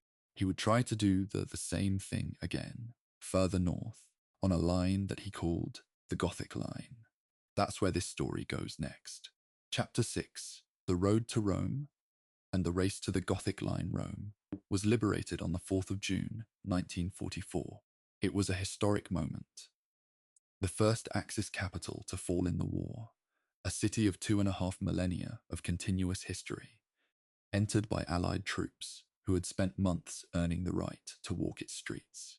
General Mark Clark rode into the city in a jeep, and the photographs of that day capture something genuine. The relief on people's faces, the exhaustion on the soldiers, the incongruity of military vehicles in the shadow of ancient monuments. Clark held a press conference. He announced the fall of Rome with some pride, and within 48 hours, on the 6th of June, Eisenhower's forces were landing at Normandy, and Rome was no longer the top story in any newspaper in the world. I find that sequence genuinely poignant, not because it diminishes what was achieved in Italy, but because it captures so precisely the position the Italian campaign occupied in the hierarchy of Allied strategic priorities. The fall of Rome did not end the fighting in Italy. It accelerated it temporarily. The German forces that had been defending the Gustav Line and the Cassino position were in retreat northward, and there was a real possibility, one that was aggressively pursued for several weeks, of catching and destroying those forces before they could reach their next prepared defensive position. Allied commanders pushed their forces hard through June and into July of 1944, advancing rapidly up both the western and eastern coasts of the peninsula. The American Fifth Army under Clark moved up the Ligurian coast. The British Eighth Army continued up the Adriatic. German rearguards fought delaying actions, but the pace was fast. Faster than anything the Italian campaign had produced since the fall of Sicily nearly a year earlier. But here is where the strategic contradiction that had been present since Casablanca reasserted itself with maximum force. On the 15th of August, 1944, Operation Dragoon, the Allied invasion of southern France, launched with forces drawn substantially from the Italian theatre. 7 divisions were taken from Italy for Dragoon, including French units that had been fighting in Italy since the previous year and had played a critical role in the Cassino breakthrough. Churchill fought hard against this transfer of forces. So did the senior Allied commanders in Italy. Their argument was that Italy was at a critical juncture, that the German forces were being pushed back faster than at any point in the campaign, and that stripping Italy of these divisions would hand the initiative back to Kesselring just when he was most vulnerable. They were overruled. Washington insisted. The forces went to France. Kesselring, who had been retreating faster than his preference, now found himself in a position that suited his instincts. The Gothic Line, running roughly between the cities of La Spezia on the Ligurian coast and Pesaro on the Adriatic across the full width of the Apennine Mountains, had been under construction since the autumn of 1943. It was not, as its name might suggest, a single fortified wall. It was a series of mutually supporting positions, bunkers, anti-tank ditches, minefields, and prepared artillery positions, integrated with the natural defensive advantages of the Apennines. The total length of the line was roughly 300 kilometers across the Italian peninsula. Field Marshal Kesselring had used the weeks of German retreat since the fall of Rome to reinforce it, to complete positions that had been partially constructed, and to position his forces for a defense that he intended to sustain through the winter of 1944 to 45. General Harold Alexander, commanding the Allied 15th Army Group, developed the plan for breaking the Gothic Line. His original concept, Operation Olive, called for a strike through the center of the line, through the Apennine passes. General Oliver Leese, commanding the British Eighth Army, argued successfully for shifting the main effort to the Adriatic coast, where the terrain was somewhat less extreme and where British artillery superiority could be brought to bear more effectively. The Deception Plan, moving the Canadian Corps near Florence before secretly transferring it to the Adriatic coast, worked sufficiently well that German intelligence was initially uncertain about where the main blow would fall. The attack on the eastern end of the Gothic Line began on the 25th of August, 1944. The Canadian Corps crossed the Metoro River on the 25th of August, the first of 6 rivers that lay across their path of advance northward. I want to pause on that detail because it's precise and it's significant. 6 rivers in a narrow coastal plain between the Adriatic Sea and the Apennine foothills, each one a defensive position the Germans could use to slow the advance. The fighting along the Adriatic axis in August and September of 1944 was intense. By the 30th of August, 2 Canadian brigades had fought through the Gothic Line itself, crossing the Foglia River and breaching the prepared positions. General Burns reported on the 2nd of September that the Gothic Line was completely broken in the Adriatic sector. It was the kind of announcement that sounds like the beginning of the end. It wasn't. The problem with breaking through a defensive line in Italy in 1944 was the same problem that had existed since Cassino and Anzio. Breaking through didn't automatically produce exploitation. Behind the Gothic Line was not open country. It was more rivers, more ridges, more prepared positions that Kesselring's engineers had been working on for months. The 5th attacked in the Apennines in the west on the 12th of September, after British intelligence from the ultra code-breaking operation revealed that German troops had been shifted from the centre to the Adriatic to meet the 8th Army attack. The 5th Army came close to Bologna, within reach of the Po Valley that would have opened the road to northern Italy, before autumn and then winter weather, combined with the effects of the dragoon-related force reductions, slowed and then stopped the advance. By October, the British infantry alone had suffered 7,000 casualties in the Gothic Line battles. The Allied advance stalled in the autumn of 1944, in a position that was strategically frustrating, but not, from a long-term perspective, disastrous. The Allied armies were north of Florence, through the Gothic Line in the Adriatic sector, and driving toward the Po Valley. But they weren't through. The Germans had again demonstrated their capacity to trade space for time with extraordinary efficiency. And now, with the Normandy campaign consuming Allied attention and resources, with the winter weather closing in on the Apennines, and with both armies exhausted from a summer and autumn of continuous fighting, Italy settled into another stalemate. The Eighth Army made a final push in December of 1944, entering Ravenna on the 4th of December, but then dug in for the winter.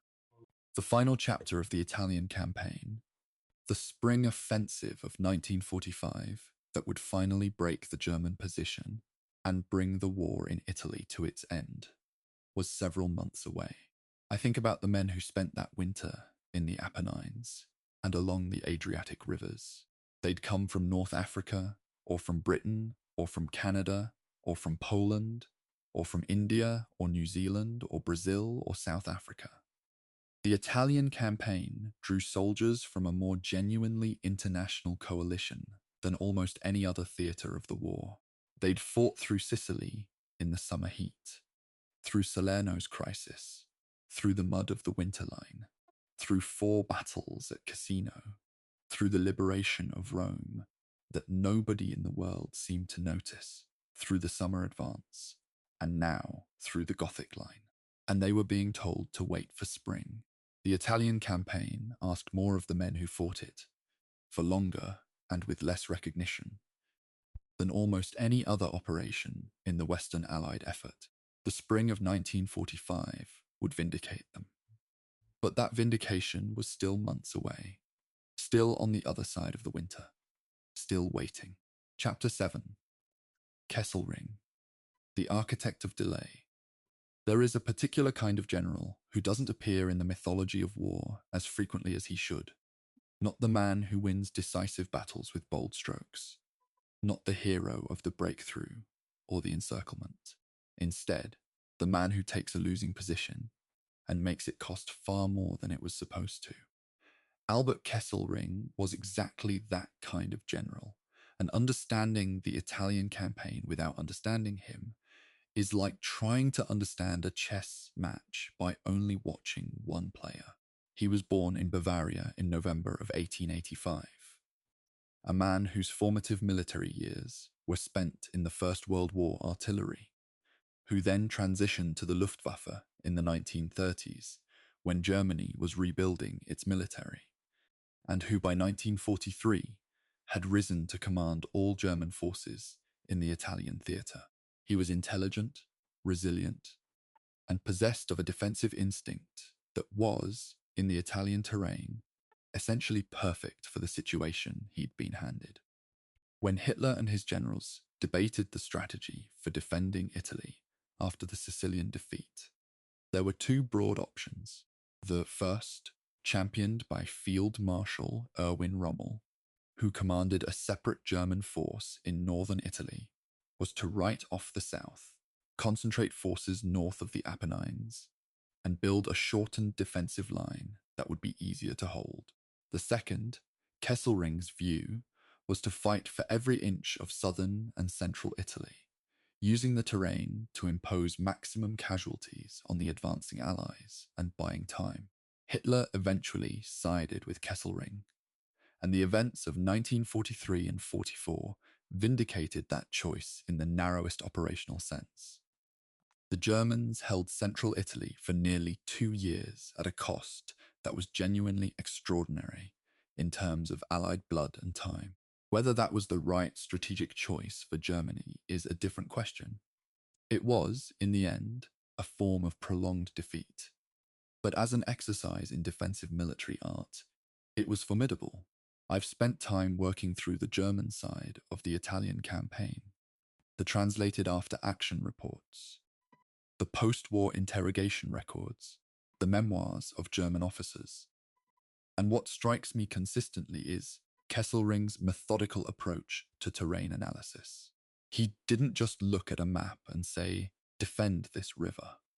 He thought through the relationship between each defensive position and the next one behind it. How a withdrawal from one line could be covered by fire from the next. How the intervals between lines could be used to inflict casualties on pursuing forces rather than merely providing rest for the defenders. The series of defensive lines the Allies encountered in Italy, the Volturno line, the Winter line, the Gustav line, and finally the Gothic line, were not improvised positions. They were a design system, each one serving the overall strategy of delay and attrition. Kesselring's relationship with his own troops was interesting, and it's worth dwelling on for a moment, because it tells you something about how the German defense held together for as long as it did. He was not an officer who micromanaged. He trusted his divisional and corps commanders to execute within a clear framework, and he pushed authority downward in a way that the German military system encouraged. The 1st German Parachute Division at Cassino operated with a degree of tactical autonomy that would have been unusual in some other armies. The result was that when communications broke down, as they did constantly in the Italian mountains under Allied artillery and air attack, German units continued to fight effectively because their commanders had the authority and the training to make decisions without waiting for orders from above. There is, however, a dimension of Kesselring's command in Italy that needs to be addressed directly, because it complicates any purely military assessment of him. In March of 1944, in reprisal for a partisan attack on German soldiers in Rome that killed 33 members of a German police unit, Kesselring authorized or at minimum approved at some level of the chain of command. The execution of 335 Italian civilian hostages in the Ardeatine caves outside Rome. This was not a battlefield decision. It was an atrocity, and it was carried out against civilians who had nothing to do with the partisan attack that triggered it. Kesselring was convicted of war crimes by a British military court in 1947 and sentenced to death, though the sentence was subsequently commuted to life imprisonment, and he was released in 1952 on grounds of ill health. Post-war evidence later revealed that he had perjured himself at his own trial, denying involvement in the execution of Allied prisoners. That evidence showed he had in fact authorized. I raise this not to diminish the operational history, but because it would be dishonest to describe Kesselring only through the lens of his defensive brilliance, without acknowledging what that command also included. The German defensive system in Italy operated on several layers simultaneously, and each layer deserves examination. At the front line, infantry divisions, many of them depleted and holding longer frontages than German doctrine recommended, fought from prepared positions with artillery support. Behind the front line, mobile reserves of armoured and motorised units were held ready to counterattack any Allied penetration. The timing and positioning of these reserves was critical. Commit them too early and they'd be destroyed by Allied air power. Too late and the penetration would become a breakthrough. Kesselring and his corps commanders managed this balance with considerable skill, though not without failures. The most notable of which was the period after the French breakthrough in the Urumtsi Mountains in May of 1944, when the balance was briefly lost and the retreat to the Gothic line became hasty. The relationship between German ground forces and the Luftwaffe in Italy is one of the more underexplored aspects of the campaign. By 1943, the Allies had established air superiority over the theatre, and German units in Italy operated under constant threat of air attack. Supply columns moved at night where possible. Vehicles were camouflaged. Command posts were dispersed. The German logistics system, which was already stretched thin by the demands of the Eastern Front, had to operate under conditions of continuous Allied air interdiction. Yet the supply of the front line, food, ammunition, fuel, medical equipment, continued. Not without difficulty, not without gaps that contributed to tactical failures, but it continued. The degree to which German logistics in Italy held together under Allied air attack is, in my view, one of the most underappreciated stories in the entire campaign. Kesselring was injured in October of 1944 when his staff car was involved in an accident with an artillery piece, and he was absent from command for several weeks during a critical phase of the Gothic Line battles. Command passed temporarily to General Heinrich von Vietinghoff, who had commanded the German 10th Army throughout most of the campaign. The transition was handled competently, another indicator of how effectively the German command system in Italy had developed institutional depth. When Kesselring returned to command and then departed again in March of 1945 to take command in the West, Vietinghoff inherited an army that had been fighting continuously for nearly 2 years and was now facing a well-prepared final Allied offensive with depleted reserves and no realistic prospect of reinforcement. The strategic paradox of Kesselring's Italy command is this. He achieved exactly what he set out to achieve operationally. He delayed the Allied advance, imposed enormous casualties, and kept the Italian theatre consuming Allied resources that might otherwise have been deployed elsewhere. But the delay couldn't be converted into anything beyond further delay. The German strategic position in the war was deteriorating on every front simultaneously. Every month that Kesselring held the Gustav Line, or the Gothic Line, was a month that German cities were being bombed to rubble. that German armies on the Eastern Front were retreating hundreds of miles, that the industrial base of the Reich was being ground down by the weight of a war it couldn't win. The tactical brilliance of the Italian defense was in service of a strategic reality that made tactical brilliance ultimately irrelevant to the final outcome. I think the honest historical verdict on Kesselring in Italy is something like this.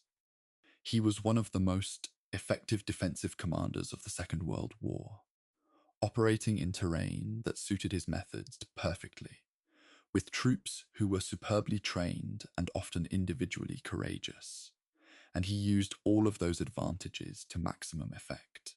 He also commanded an occupying force that committed atrocities against the civilian population it controlled, and his post-war attempts to distance himself from those atrocities were, the evidence shows, dishonest. Both of those things are true simultaneously.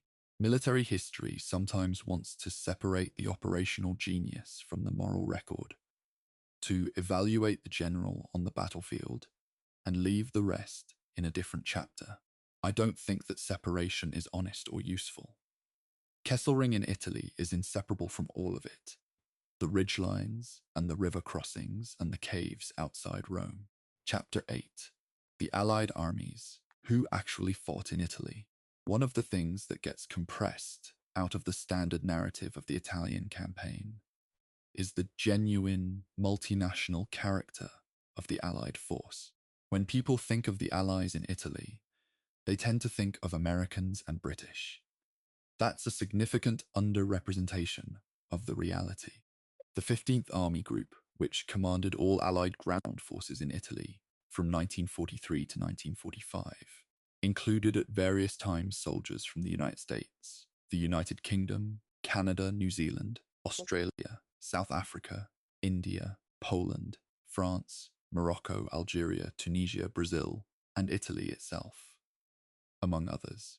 The logistics of supplying, communicating with, and tactically coordinating such a coalition across terrain that made communication difficult even within a single language group was one of the most complex challenges of the campaign. I find that complexity genuinely fascinating, and it's rarely given its full weight. The British 8th Army was the senior formation in terms of experience and lineage. It had fought from the Western Desert to Sicily to the Italian mainland, and it brought with it commanders and staff who had developed tactical skills in conditions broadly similar to Italy's. Its core included British, Canadian, Indian, and New Zealand formations. The 8th Army's character. Methodical, thorough, careful about logistics, sometimes criticized for a lack of aggressive exploitation, reflects both the genuine strengths and the genuine limitations of Montgomery's influence on its institutional culture, even after Montgomery himself had departed for the Normandy command. The 8th Army operated primarily on the Adriatic axis through much of the Italian campaign, fighting a series of river-crossing battles along the coastal plain that demanded infantry endurance of a very specific kind. The American 5th Army, which Mark Clark commanded from its creation through the liberation of Rome, was a different kind of formation. It drew its character partly from the American Army's own institutional emphasis on offensive action, and partly from Clark's personal leadership style, which was energetic, sometimes impetuous, and deeply conscious of American prestige. The 5th Army operated on the western Tyrrhenian axis of the Italian peninsula, including the sectors around Cassino, and later the Gothic Line approaches south of Bologna. Within the 5th Army were not just American units. The French Expeditionary Corps, the Brazilian Expeditionary Force, the Italian combat groups, and later other Allied formations all served under Clark's command at various points. The French Expeditionary Corps deserves more attention than it typically receives.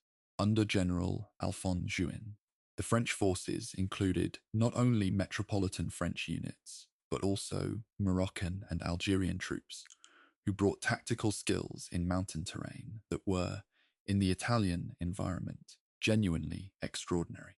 The Moroccan Goumiers, irregular mountain fighters attached to the French Expeditionary Corps, were perhaps the most effective soldiers in difficult terrain of any unit on either side in Italy. Their breakthrough in the Abruzzi Mountains during Operation Diadem in May of 1944 was the tactical stroke that finally cracked the Gustav Line after months of frontal assault had failed.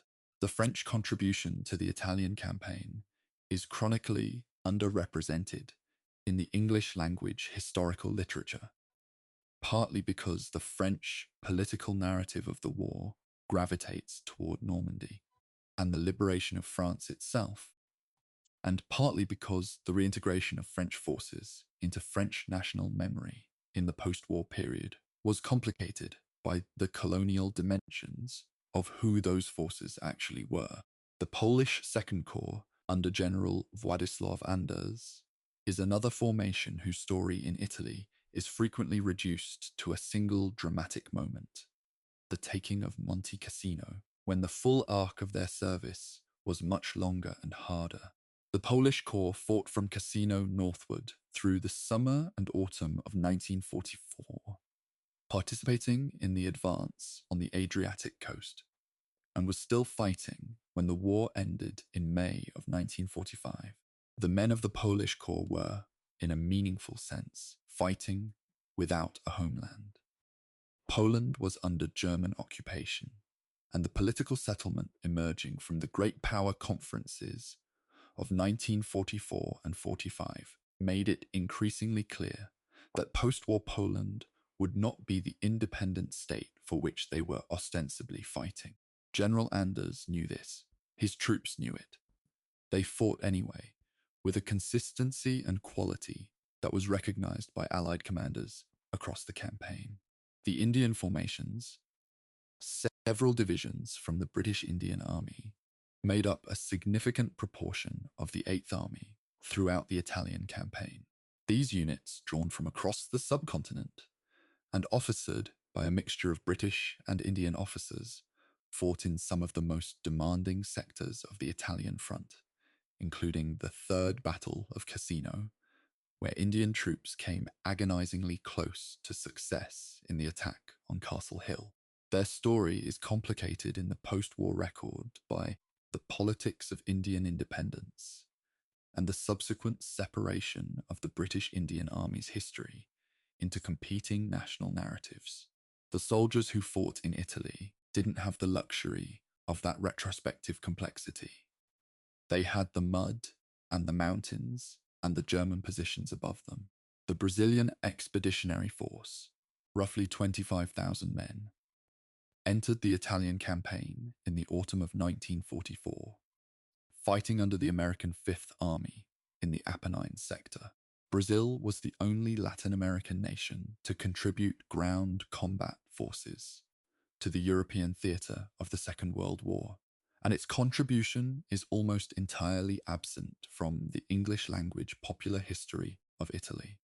The Brazilian troops fought in some of the most difficult terrain in the Apennines, performing missions that demanded mountain warfare skills they had largely had to develop in the field, and their performance improved markedly over the course of the winter and spring campaign. I find the Brazilian dimension of the Italian campaign one of the more intriguing of the many underexplored stories in this history. It speaks to the genuinely global character of what was, at its core, a European war.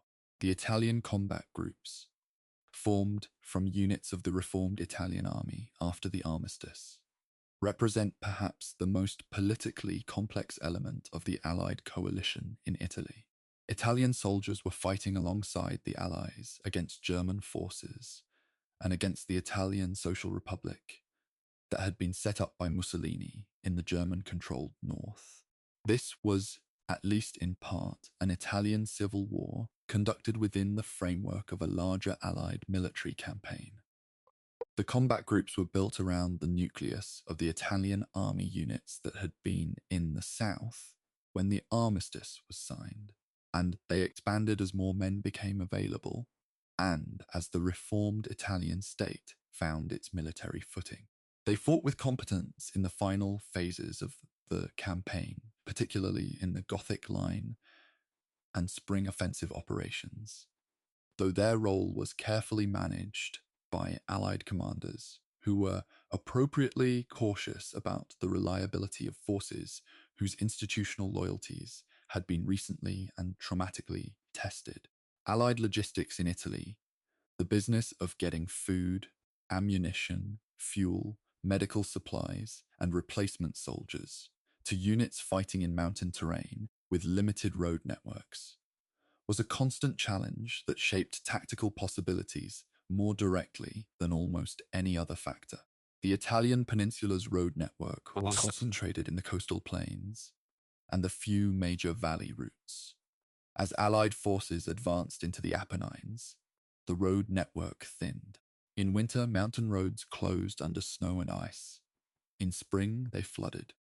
The engineers who kept the supply lines open, building and repairing bridges, clearing mines from roads, constructing new routes where old ones had been destroyed, were as important to the campaign as the infantry divisions at the front.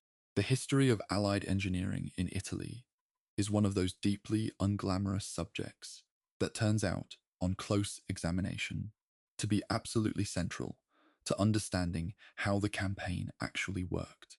The coalition character of the Allied force in Italy also shaped the command relationships in ways that weren't always straightforward. National prestige, divergent tactical doctrines, different equipment standards, different command cultures, and occasionally different political objectives. All of these had to be managed by the senior Allied commanders in a way that kept the coalition functional, without creating the kind of inter-Allied friction that could undermine operations. General Harold Alexander, who commanded the 15th Army Group through most of the campaign, is generally credited with being unusually effective at managing these relationships. Patient, diplomatic, willing to let strong-willed subordinates like Patton, Clark, and Montgomery operate with considerable autonomy as long as they were contributing to the overall plan. Whether he was also sufficiently forceful, whether his diplomatic instincts sometimes led him to accept inadequate performance from subordinates he should have confronted more directly, is one of the persistent debates in the historiography of the Italian campaign. And it's one I don't think has been conclusively settled. Chapter 9, The Winter of Stalemate, November 1944 to March 1945. There is a winter in this campaign that history tends to skip over. It falls between the Gothic Line battles of August and September and the final spring offensive of April 1945.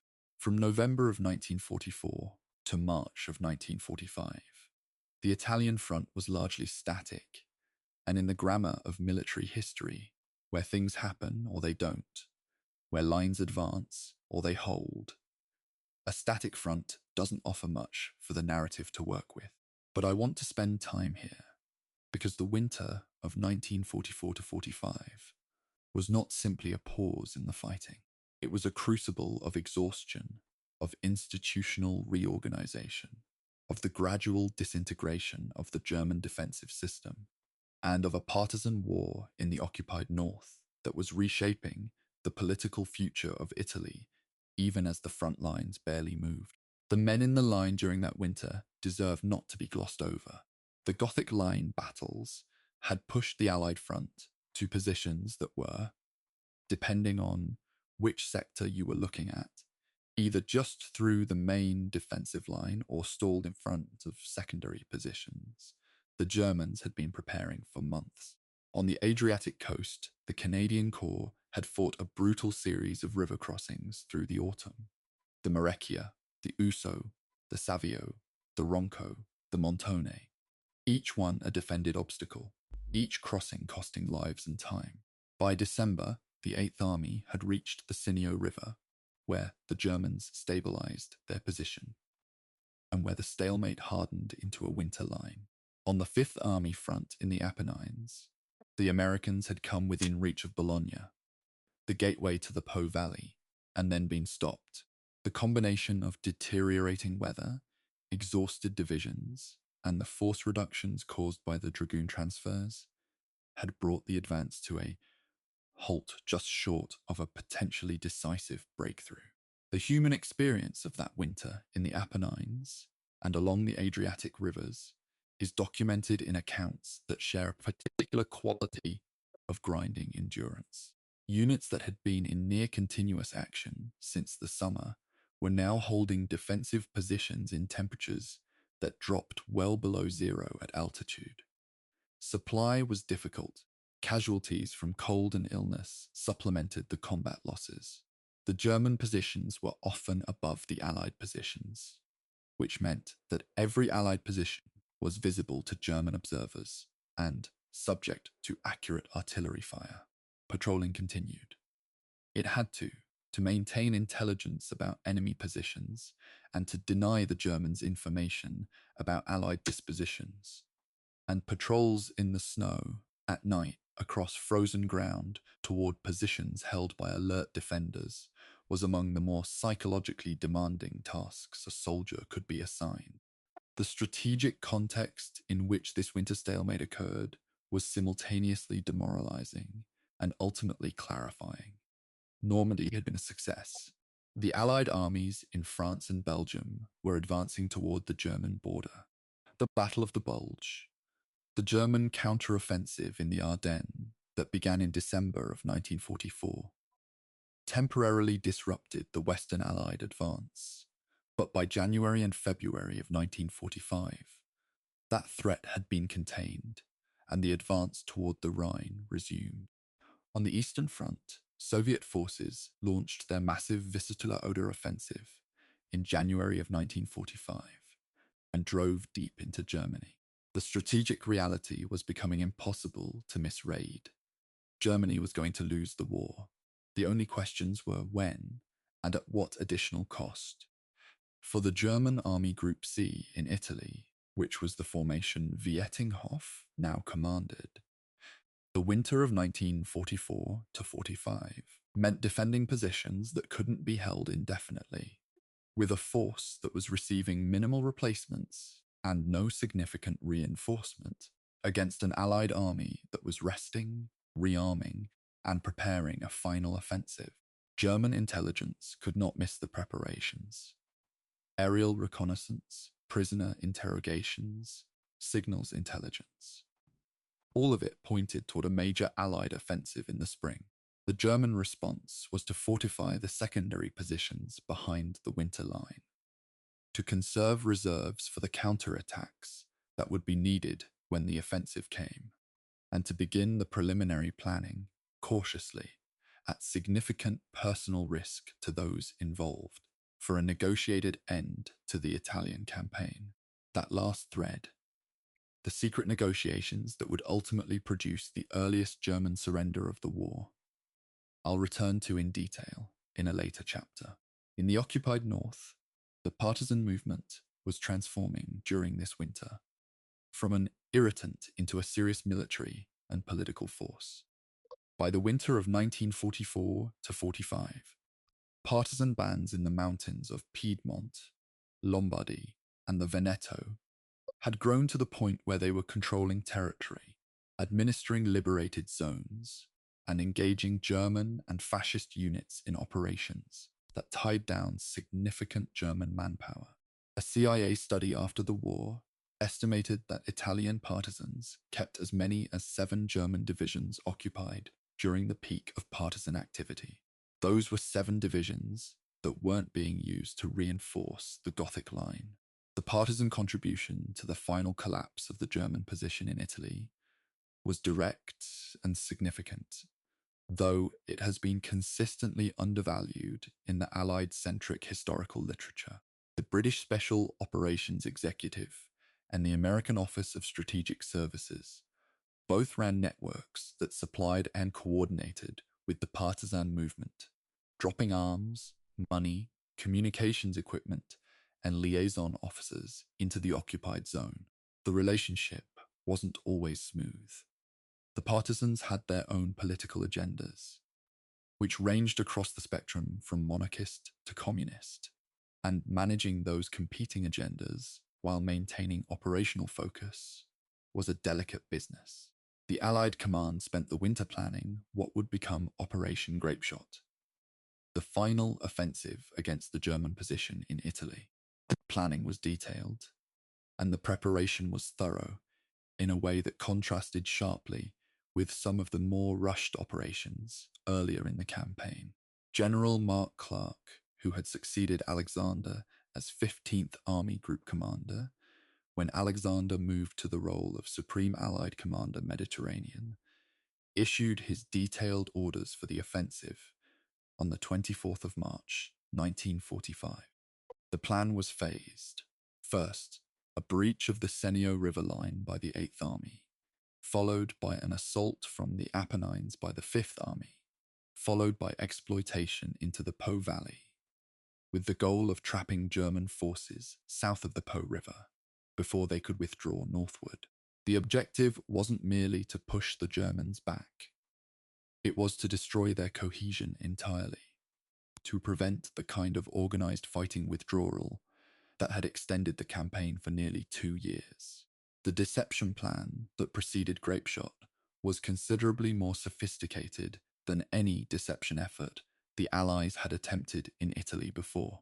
In the weeks before the offensive, effort was made to conceal the concentration of forces, particularly the shift of armored and motorized units to the Adriatic axis, where the 8th Army would open the offensive.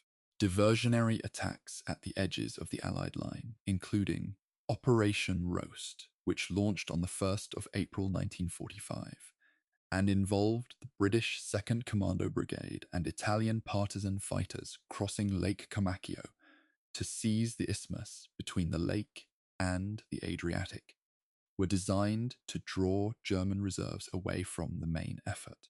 The Germans, despite their good intelligence about Allied preparations in general, were uncertain about the precise timing and the exact axis of the main assault. That uncertainty had real value when the offensive opened. One element of the winter preparation that deserves specific attention is the Allied air interdiction campaign against German supply lines in northern Italy. Throughout the winter, Allied tactical and medium bombers maintained sustained pressure on the roads, railways, and bridges that connected Germany and Austria to the German forces in Italy. German supply officers in Italy were working with a logistics system that was being systematically attacked from the air, even while it was being stressed by the demands of a static front. By the spring of 1945, German forward units in Italy were managing their ammunition expenditure carefully, a sign that the interdiction campaign was having its intended effect. When the final offensive opened, and those units came under the kind of intensive Allied fire that demanded high rates of ammunition consumption, their reserves were already thinner than their commanders wanted. I want to say something about what the winter of stalemate meant to the men on both sides, because I think it gets lost when we focus on the operational history. For Allied soldiers, particularly those who had been in the line since the Sicilian landings or since Salerno, the winter of 1944 to 45 was the third winter of the campaign, the third cycle of mud and cold and static fighting and inadequate shelter and the constant companionship of men who were killed or wounded beside them. The attrition of sustained campaigning on the human spirit is documented in the psychiatric casualty rates that Allied medical staffs tracked throughout the Italian campaign, rates that were, in some periods and some units, significantly higher than in other theatres. For German soldiers, many of whom were now fighting in a country that had technically become an Allied partner, defending positions for a cause whose final defeat was now clearly visible, The psychological strain was of a different character, but no less severe. The spring would come for both of them, and with it, the end of a campaign that had taken far longer and cost far more than almost anyone had anticipated. Chapter 10: The Air War over Italy. The Italian campaign was not decided only on the ground. Above the mountains and the rivers and the defended ridgelines, a sustained air campaign was being fought that shaped the ground battle in ways that aren't always visible in the standard narrative. Allied air power in Italy was extensive, well organized, and increasingly dominant. By 1944, the Luftwaffe had been effectively driven from the Italian sky in most circumstances, leaving Allied aircraft to operate with a freedom that their German counterparts simply didn't have. But the story of air power in Italy is not a simple story of Allied dominance, translating directly into ground victory. There are complications and contradictions in the record. Cases where Allied bombing produced effects opposite to those intended.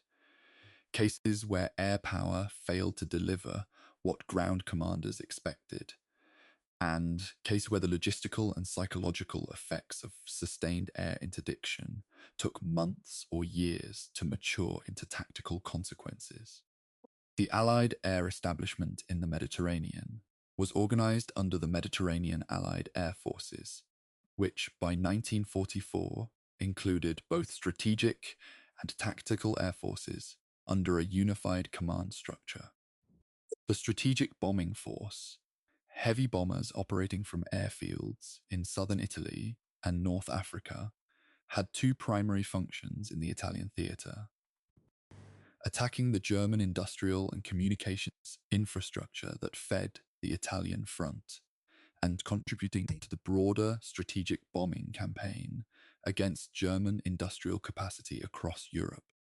The tactical air forces, fighter bombers, medium bombers, and fighters operating in close support of the ground armies, had the more immediate job of attacking German positions, supply lines, and movement in the Italian theatre itself.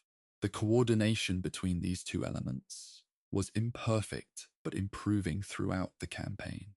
Operation Strangle was the code name for the sustained Allied air interdiction campaign against German supply lines in central Italy, launched in the spring of 1944. The concept was to cut the road and rail network south of a line running roughly through the Pisa-Rimini axis, to sever the supply lines that fed the German armies on the Gustav line, and thereby force those armies into a logistics crisis that would either make them withdraw or make them vulnerable to ground attack. The reality of Strangle was more complicated. The Germans were skilled improvisers and effective repairers. Bridges that were bombed in the evening were often repaired sufficiently for use by the following morning. Road detours were established with professional efficiency. The German logistics system proved more resilient than the Strangle planners had assumed, and the operation's contribution to the eventual diadem breakthrough is debated in the historical literature. Some analyses argue it was significant.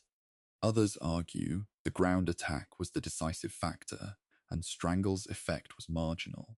I think the honest answer is that it was contributory rather than decisive, which is not what the airmen who planned it had claimed it would be. The bombing of Monte Cassino Abbey in February of 1944 sits in the air campaign as a cautionary case study that deserves more detail than it usually gets. The decision to bomb the Abbey was driven by the assumption, contested at the time and subsequently shown to be incorrect, that the Germans were using it as an observation post. The actual German position was that the Abbey had been declared off limits and that German troops were not occupying it before the bombing. The bombing destroyed a building of incalculable cultural and historical value, contributed rubble that gave the German paratroopers better defensive cover in the ruins, and produced no immediate tactical advantage. The post-war debate about this decision has been intense and hasn't fully resolved. What's clear is that it illustrates a recurring tension in the Italian air campaign between the desire to use air power to solve problems that were fundamentally about infantry and terrain, and the operational reality that air power couldn't consistently deliver what was being asked of it. The fighter bomber operations in close support of ground forces were, over the course of the campaign, considerably more successful than the strategic interdiction missions in producing immediate tactical effects. The ability of Allied aircraft to attack German armoured formations, artillery positions, and vehicle concentrations that were within sight of the front lines gave Allied ground commanders a form of firepower that German units, operating without air cover, couldn't easily match or replicate. German after-action reports from the Italian campaign consistently mention Allied air attack as a major constraint on movement, especially during daylight hours. The operational consequence was that German tactical movements, counterattacks, the repositioning of reserves, the movement of supply columns, had to be conducted primarily at night or in bad weather, which imposed delays and complications that accumulated over months into significant operational disadvantages. The question of air superiority and how the Allies achieved and maintained it over Italy is one that doesn't always get the attention it deserves. The Luftwaffe in the Mediterranean was significantly weaker than on the Eastern Front or the Western defense of Germany. It had been attrited by the North African and Sicilian campaigns, and the demands of the strategic defense of the Reich drew fighter assets that might otherwise have been deployed to contest Allied air operations in Italy. By 1944, Allied fighter pilots operating over Italy were, in most circumstances, hunting rather than being hunted. That shift from contested to dominated airspace had happened gradually and was the result of accumulated losses on the German side and accumulated production on the Allied side. The qualitative improvement in Allied pilot training also played a role. By 1944, the training pipeline the Americans had established was producing competent combat pilots at a rate the Luftwaffe simply couldn't match. The bombing of Italian cities and infrastructure by both sides, before and during the campaign, produced damage on a scale that shaped the post-war reconstruction of Italy in profound ways. Allied bombing before the Sicilian landings had targeted Italian ports, railways, and airfields, inflicting significant civilian casualties and damage in cities including Palermo, Naples, and Rome's railway infrastructure. German forces, as they withdrew, systematically destroyed port facilities, roads, railways, and bridges, not always because they needed to slow the Allied advance, but sometimes simply because denial of infrastructure to an advancing enemy was standard German military doctrine. The port of Naples, when it fell to Allied forces in October of 1943, was so comprehensively sabotaged that it took weeks of intensive engineering work to restore it to usable condition. The reconstruction of Italian infrastructure during and after the campaign was a massive undertaking that receives very little attention in the military histories. The Allied air campaign also had an important role in supporting the Italian partisan movement in the occupied north. Arms, ammunition, communications equipment, and personnel from both the British Special Operations Executive and the American Office of Strategic Services were dropped by aircraft into the mountain regions of northern Italy to supply partisan bands that were tying down German forces and gathering intelligence for the Allied command. This was a different kind of air operation from the bombing missions. Quieter, more personal, more directly connected to the human dimensions of the resistance. But it had significant operational consequences. The weapons that partisans received from Allied airdrops were used in the uprising of April 1945 that liberated Milan, Turin, and Genoa before Allied ground forces arrived. One aspect of the air campaign that deserves specific mention is the attack on German oil infrastructure. The refineries at Ploesti in Romania were a primary target for the strategic bombing forces based in southern Italy, and the sustained campaign against those refineries, conducted at enormous cost in aircraft and crews, contributed directly to the fuel shortage that progressively crippled German armoured and motorised operations in the later phases of the war. This was a strategic effect that manifested not just in Italy, but across all theatres simultaneously. The German 10th and 14th armies in Italy were not immune to the fuel constraints that were tightening around every German operational point in the second half of 1944. Tanks that couldn't move for lack of fuel might as well not exist. The cumulative effects of the strategic bombing campaign against German fuel production are visible in the Italian theatre, though they're easier to trace in the German records than in the Allied operational histories. I keep returning to the air war in Italy because it illustrates something important about the way modern industrial warfare works. That the decisive factors are often not the ones that appear most prominently in the narrative. The battle at Cassino looks like a story about infantry fighting in ruins. But behind that battle is an Allied air effort that was suppressing German supply, disrupting German movement, and, imperfectly, inconsistently, but cumulatively, wearing down the German position from above while the infantry wore it down from below. The air war and the ground war in Italy were not separate campaigns. They were two dimensions of the same campaign, and understanding either one without the other produces as a picture that's missing something essential. Chapter 11. The Partisan War. Italy from within. The history of what happened inside Italy between September of 1943 and April of 1945 is almost entirely absent from the military history of the Italian campaign. The battles at Cassino, the landings at Anzio, the breach of the Gothic Line, these are the stories that survived into the popular memory of the campaign. But while Allied and German forces were contesting the ridgelines and river crossings of the peninsula, approximately 200,000 Italian men and women were fighting their own war inside the German-occupied zone.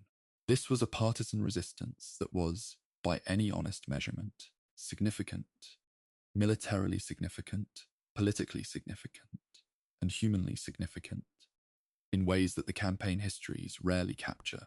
I want to spend time on it here because I think leaving it out would be a failure of honesty about what actually happened in Italy. The Italian resistance emerged from the chaos that followed the armistice announcement of the 8th of September, 1943. When the armistice was publicly announced and Italian forces were told to stop fighting the Allies, the response was confusion and fragmentation. Many Italian soldiers simply went home. Others were disarmed and imprisoned by the German forces that moved immediately to fill the vacuum. Some, former soldiers, young men avoiding Mussolini's conscription into the Italian Social Republic's military, political opponents of fascism who had been waiting for this moment, communists, Catholics, monarchists, liberals, took to the mountains. The earliest partisan bands were improvised and poorly equipped. They survived because the Italian peasantry, particularly in the mountain regions, was broadly sympathetic to their cause and willing to provide shelter, food, and information at significant personal risk. The political character of the Italian resistance was complicated in ways that the post-war mythology tended to smooth over. The partisan movement was not a unified organization with a single ideology and a clear chain of command. It was a collection of bands with different political affiliations. Communist brigades, Catholic brigades, socialist brigades, liberal brigades, and formations associated with the monarchy that cooperated through the committees of national liberations while also competing for influence and, occasionally, coming into conflict with each other.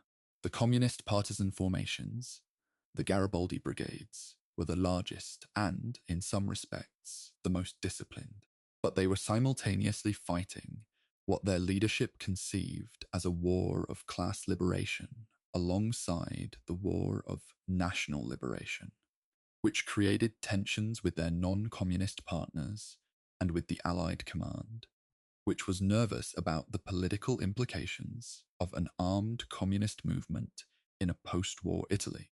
The German response to partisan activity was brutal and systematic. Reprisal massacres, in which the civilian populations were killed in response to partisan attacks on German soldiers, occurred repeatedly throughout the occupied zone. The Marzabotto massacre of September and October of 1944, in which German SS units killed more than 770 civilians in a series of villages in the Apennines above Bologna, is among the most documented of these atrocities. The Ardeatine Caves massacre in Rome, which I discussed in the context of Kesselring's command, is another. These were not isolated incidents of indiscipline. They were part of a deliberate German policy of suppressing partisan activity through terror, a policy that killed an estimated 70,000 Italians, a figure that includes both partisans and civilians. The moral weight of that number sits in a category separate from the battlefield casualties of the formal military campaign, and yet it is part of the same history. The relationship between the Allied command and the Italian partisan movement was complex, practically and politically. The Allied command needed the partisans to perform specific military functions: gather intelligence, disrupt German communications and supply, pin down German forces in the rear areas, and provide guides and support for Allied special forces operations. The partisans needed arms, supplies, communications equipment, and, crucially, coordination to ensure that their operations aligned with Allied operational plans rather than triggering German reprisals against civilians at moments when the Allied advance couldn't yet protect those civilians. There were moments when the Allied command asked partisan leaders to moderate their activity specifically to reduce the scale of German reprisals, a request that put those leaders in an agonizing position, since moderating their activity also meant accepting continued German occupation of territory and population. The OSS, the American Office of Strategic Services, ran extensive operations in northern Italy, both supplying partisan formations and gathering intelligence through networks embedded in the occupied zone. A CIA retrospective on the OSS partisan relationship in Italy assessed that the Italian partisans kept as many as 7 German divisions occupied during the peak of their activity, and obtained the surrender of 2 complete German divisions in the final weeks of the war. These are significant operational contributions by any standard. The intelligence networks the resistance maintained, agents in German headquarters, informants in fascist administrative offices, couriers moving between the occupied zone and the Allied-controlled south, provided the Allied command with information about German order of battle, defensive preparations, and logistics that was operationally valuable throughout the final phase of the campaign. The partisan uprising that occurred in the final days of April 1945, as the Allied spring offensive was breaking the German front in the south, was one of the most remarkable episodes of the entire war in Italy. In city after city across northern Italy, partisan bands that had been preparing for this moment came out of hiding and took control of the streets. Milan was liberated by partisans on the 25th of April, 1945. 2 days before American armored forces arrived, Turin was liberated by partisans. Genoa was liberated by partisans. The Fiat factories in Turin were occupied by workers who prevented their destruction. The industrial infrastructure of northern Italy, which the Germans had been preparing to demolish as they withdrew, was preserved by the partisan rising in a way that had immediate consequences for the Italian economy's ability to function after the war. Benito Mussolini was captured by partisans near the town of Dongo on Lake Como on the 27th of April, 1945. As he was attempting to flee to Switzerland with a German convoy, he was executed the following day. The precise circumstances of his capture and execution have been debated by Italian historians for decades. The involvement of different partisan groups, the role of Communist Party leadership, questions about the chain of authorization, and I won't pretend those debates are settled. What is documented is that Mussolini and his companion, Clara Petacci, were shot on the 28th of April, and that their bodies were subsequently displayed in Milan's Piazzale Loreto. The manner of that display, its deliberate humiliation, was understood by those who organized it as a reversal of the humiliations that the fascist regime had inflicted. Whether it was justice or something more disturbing than justice is a question I'll leave with you. The political legacy of the partisan movement shaped post-war Italy in ways that went far beyond the military campaign. The committees of national liberation that had coordinated the resistance became, in the immediate post-war period, the framework for the reconstitution of Italian democratic politics. The parties that had maintained armed formations in the hills, communists, socialists, Christian Democrats, liberals, translated their wartime roles into peacetime political organizations. The Italian Constitution of 1947, in its anti-fascist character and its guarantees of individual rights, bears the imprint of the resistance's political values. There was also a dark side to this transition. Partisan reprisals against fascists and collaborators in the weeks after liberation killed thousands of people, some of them genuinely implicated in wartime crimes, others victims of private grievances dressed in the language of political justice. The line between war and murder is never as clear at the end of a conflict as it looks in the histories written afterward. I find the partisan dimension of the Italian campaign the most humanly complex part of this entire history. The formal military campaign has the clarity of orders and counter-orders, of lines on maps and bodies on the ground. The partisan war was messier, morally messier, politically messier, operationally messier, and it was being fought by people whose motivations ranged from the noblest to the most opportunistic. What I keep coming back to is the ordinary Italian civilian who hid a partisan in a barn, knowing that if the Germans found out, it meant death. That's a choice that deserves to be in this history. It was made hundreds of thousands of times across a country that was simultaneously occupied, bombed, impoverished, and fighting itself. In the shadow of the armies and the air forces and the command decisions, ordinary Italians were making choices that cost them everything. That is part of what happened in Italy. It always needs to be said. Chapter 12, Operation Grapeshot, the Final Offensive. By the first week of April 1945, the Italian campaign was entering its final act. The Allied armies had spent the winter reorganizing and resting and planning, and the preparations for Operation Grapeshot, the code name for the final offensive, were essentially complete. Mark Clark, now commanding the 15th Army Group, had roughly 850,000 combat troops organized under the American 5th Army and the British 8th Army. Against them, Vietinghoff's Army Group C had approximately 400,000 men in around 21 German divisions, some of which were significantly under strength from months of attrition and the progressive collapse of German replacement capacity. The balance of forces was not, in strict numerical terms, as overwhelming as it might appear.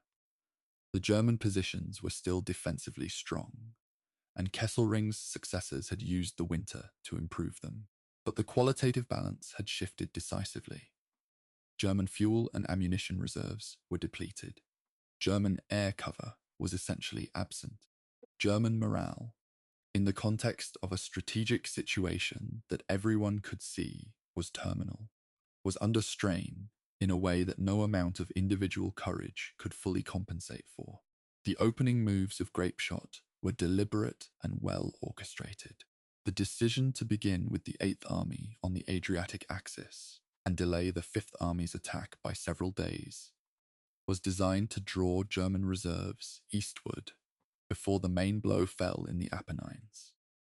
Operation Roast, launched on the 1st of April with the British 2nd Commando Brigade and Italian partisan fighters crossing Lake Comacchio, secured the isthmus between the lake and the Adriatic, opening the approach to the Argenta Gap, which was the critical terrain feature on the 8th Army axis.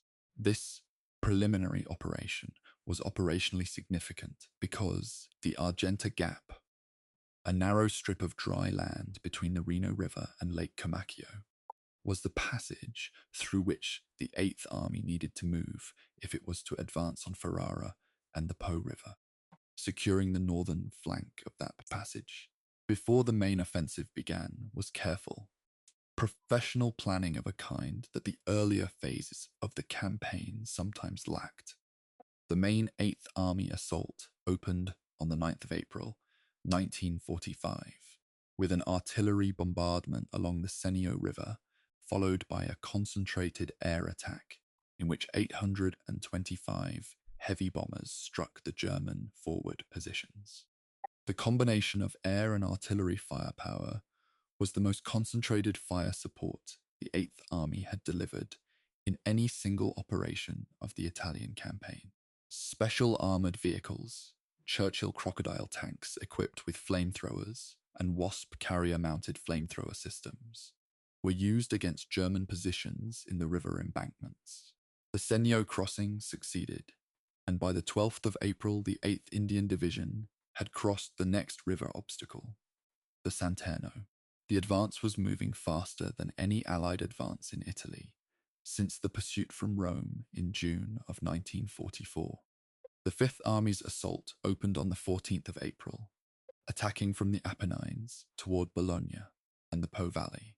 The German defense in this sector had been calibrated for a battle that looked like all the previous battles in Italy. Attritional, grinding, each position held until the cost of holding it exceeded the cost of retreating. But the spring offensive was different in character. The Allied air and artillery preparation had been sufficient to suppress or destroy many of the forward German artillery positions that had previously dominated the approach routes. The infantry assault moved faster than German defensive doctrine, calibrated for slower Allied advances, could comfortably respond to, and in the rear of the German position, the partisan uprising was beginning. German communications were being cut. German supply convoys were being ambushed.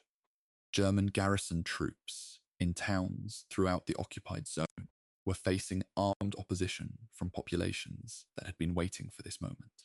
Bologna fell on the 21st of April, 1945. The city was entered simultaneously by Polish forces from the 8th Army, American forces from the 5th Army, and Italian partisan formations that had risen against the German garrison from within.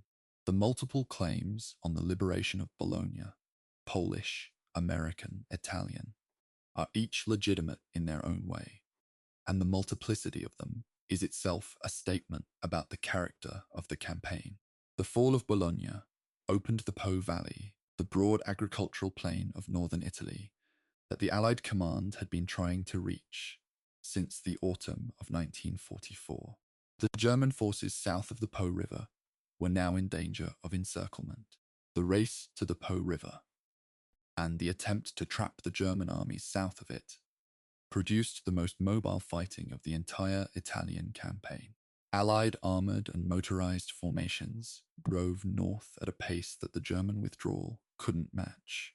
American forces reached the Po River on the 20th of April, the crossing of the Po, a major river obstacle that had once represented a significant defensive possibility for the German command. was accomplished on the 22nd of April near San Benedetto, with minimal opposition. The German 10th and 14th Armies, which had spent 2 years conducting one of the most effective defensive campaigns in modern military history, were disintegrating under the combined pressure of the Allied advance, the partisan rising in their rear, and the complete absence of the air cover, fuel reserves, and replacement troops that would have been needed to stabilize a new defensive line north of the river. The speed of the Allied advance north of the Po caught German command at every level. Units that had been fighting coherently a week earlier were now fragmented, their communication disrupted by partisan activity and Allied air attack, their fuel exhausted, their ammunition nearly spent. The American 1st Armored Division entered Milan on the 27th of April, 2 days after Italian partisans had already liberated the city. Verona fell to the Allies on the 26th. Venice was taken on the 29th of April, largely without fighting, by New Zealand forces. The 8th Army drove northeast toward Trieste, where a race with Yugoslav partisan forces under Marshal Tito was developing into the first territorial dispute of the post-war order. Trieste was to become one of the early flashpoints of the emerging Cold War, and the fact that it was already a source of great power tension in the final days of April 1945 tells you something about how quickly the war's end was negentry 20 conflicts that would define the post-war era. The German command in Italy had been engaged in secret negotiations with the American Office of Strategic Services since early 1945. General Karl Wolff, the senior SS commander in Italy, had been meeting with OSS Chief Alan Dulles in Switzerland in an operation known as Operation Sunrise. These negotiations were conducted without Hitler's knowledge and at significant personal risk to the German participants. Hitler, when he found out, was furious, and the negotiations had to be handled with extreme delicacy on both sides. The eventual result was the instrument of surrender signed at the Royal Palace of Caserta on the 29th of April 1945, in which all German and Italian fascist forces in Italy formally surrendered. The surrender took effect at noon on the 2nd of May 1945. It was the first large-scale German capitulation in the European theatre. It preceded the general German surrender by nearly a week. The significance of that sequencing, Italy surrendering before Germany, tends to get obscured by the fact that the German surrender followed so quickly. But in terms of the military and political history of the Italian campaign, it matters. The surrender at Caserta was the product not merely of the Spring Offensive's military success, but of a separate diplomatic track that ran parallel to the fighting for months. It was also, in the context of the emerging Cold War, a source of significant friction between the Western Allies and the Soviet Union. Stalin's government was informed of the Caserta negotiations belatedly and suspected, not entirely without reason, that the Western Allies were managing a German surrender in Italy in a way that had implications for the post-war political settlement. The last act of the Italian campaign was simultaneously a military conclusion and a political opening. I want to stay with the 2nd of May, 1945 for a moment, because it is genuinely the end of something, and endings of this magnitude deserve to be met directly, rather than rushed through on the way to the next chapter. The Italian campaign began with an argument in Casablanca in January of 1943 about whether to do it at all. It ran for 638 days. It involved soldiers from more than a dozen nations. It crossed the whole length of Italy, from the beaches of Sicily to the foothills of the Alps. It consumed, on the Allied side alone, casualties that the post-war count placed at somewhere between 60,000 and 70,000 dead, with many more wounded and captured. On the 2nd of May, it was over. The men in the line put down their weapons. On both sides, In the particular silence that follows the end of a long war, there was the specific weight of surviving something that many people around you hadn't survived. What came after that silence is the subject of our next chapter. Chapter 13, The Surrender at Caserta and Operation Sunrise. The story of how the Italian campaign actually ended is not a story that begins with Operation Grapeshot. It begins months earlier, in the winter of 1944 to 45, in a series of secret meetings in Switzerland between men who had no official authority to be talking to each other, and who were, by doing so, risking their lives. The negotiations that produced the surrender at Caserta on the 29th of April, 1945, are known in the historical literature as Operation Sunrise, and they represent one of the more remarkable back-channel diplomatic operations of the entire Second World War. I've spent time on the documents that have been released from this period, and what strikes me is how much was simultaneously happening in plain sight and entirely hidden. General Karl Wolff was the highest-ranking SS officer in Italy, the commander of the SS and police apparatus in the occupied zone. He was not a combat commander in the conventional sense. His responsibilities were political and security in nature, and they included the administration of the repression apparatus that had been operating against the Italian partisan movement and the Jewish community of northern Italy. Wolff was, in other words, not a man with clean hands, and yet it was Wolff who initiated contact with Alan Dulles, then the OSS station chief in Bern, Switzerland, in February of 1945, through intermediaries who included Swiss intelligence contacts and Italian industrialists. Wolff's motivation appears to have been a combination of a genuine reading of Germany's strategic situation. The war was clearly lost, and ending it sooner rather than later would save lives and infrastructure, and a personal calculation about his own post-war position that was not entirely disconnected from a desire for self-preservation. Dulles, for his part, was operating in a complex environment. He had authority to explore the contact, but not to commit the Allied governments to any specific terms. The principle of unconditional surrender, agreed at Casablanca in January 1943, was still the official Allied position, and any negotiation that appeared to deviate from it was politically dangerous. The negotiations with Wolff were conducted under the internal OSS designation of Operation Sunrise, and they proceeded in fits and starts through February and March of 1945, as Wolff navigated the extremely dangerous politics of his own side. Hitler's prohibition on unauthorized negotiations, the suspicion of other German commanders in Italy, the risk of SS counterintelligence discovering what was happening. The Soviet Union was informed of the Sunrise negotiations, but the information was provided late and in terms that Stalin's government found inadequate. Stalin sent a series of sharp communications to Roosevelt in March and April of 1945, accusing the Western Allies of conducting a separate peace negotiation behind Soviet backs, and suggesting, not entirely without basis in the historical record, that the Western Allies might be interested in terms that left German forces in the West free to redeploy against the Soviet advance. Roosevelt's response, that the negotiations were purely military in character, and that no political terms were being discussed, was truthful in its strict framing, but insufficient to address Stalin's broader concern, which was about the political implications of any managed Western German negotiation. The friction over Sunrise was one of the early indicators of the mutual suspicion that would define the Cold War.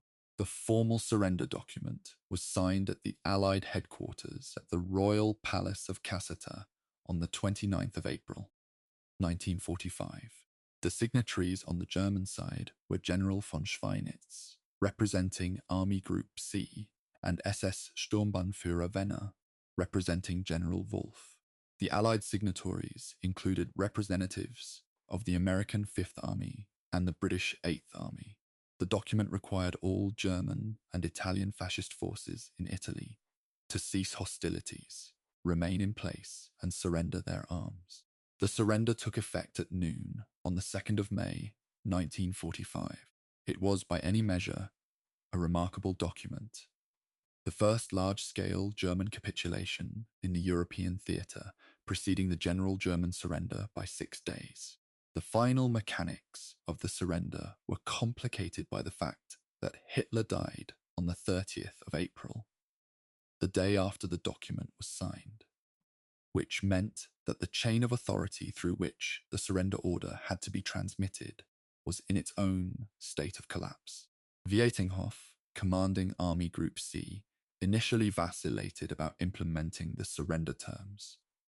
There were elements in his command who argued that the death of Hitler freed German forces from the terms of a surrender signed under duress.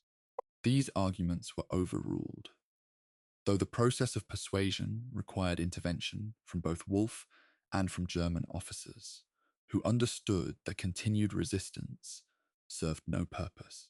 The ceasefire took effect as agreed on the 2nd of May, and the fighting in Italy stopped.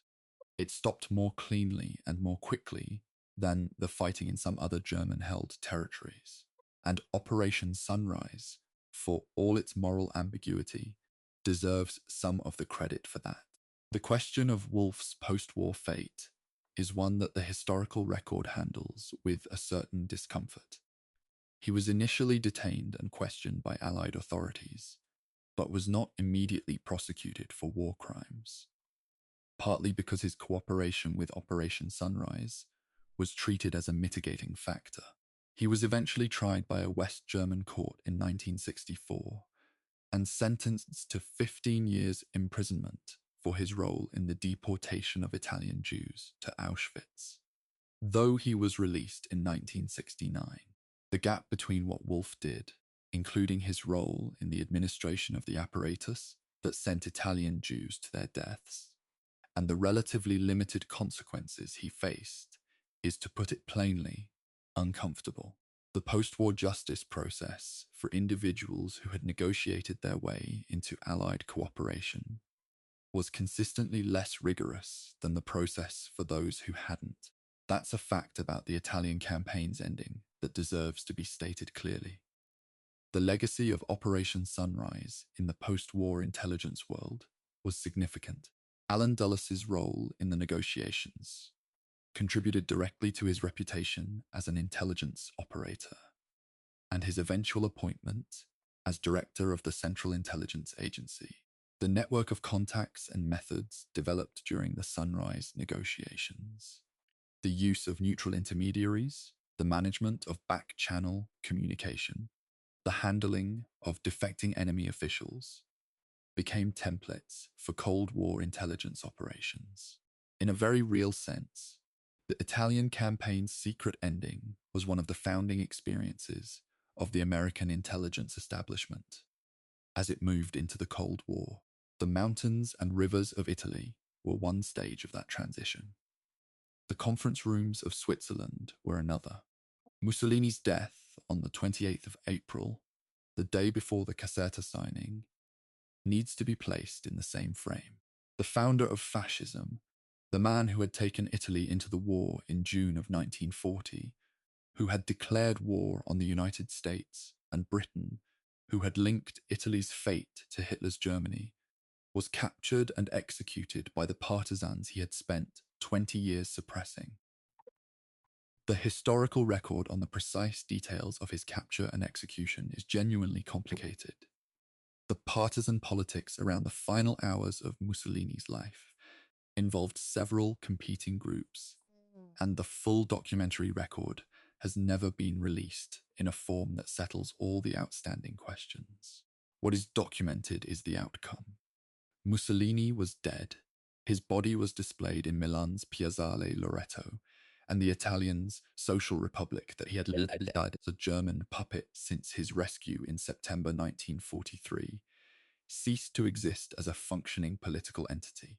The ideology he had founded did not die with him, as subsequent Italian and European history would demonstrate.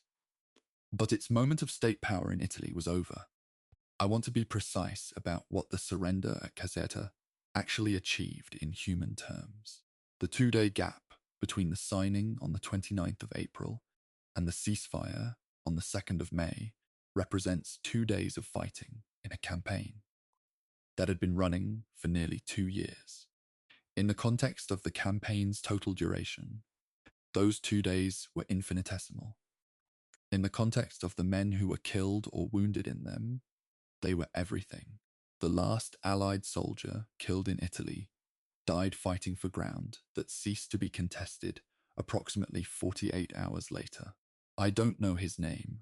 I can't find the specific record, and I'm not going to invent one, but that he existed, and that the timing of when the negotiations concluded mattered to whether he lived or died, is a fact about the way wars end that military history tends to abstract away into dates and document signings. The surrender at Caserta closed the Italian campaign. It didn't close it gently.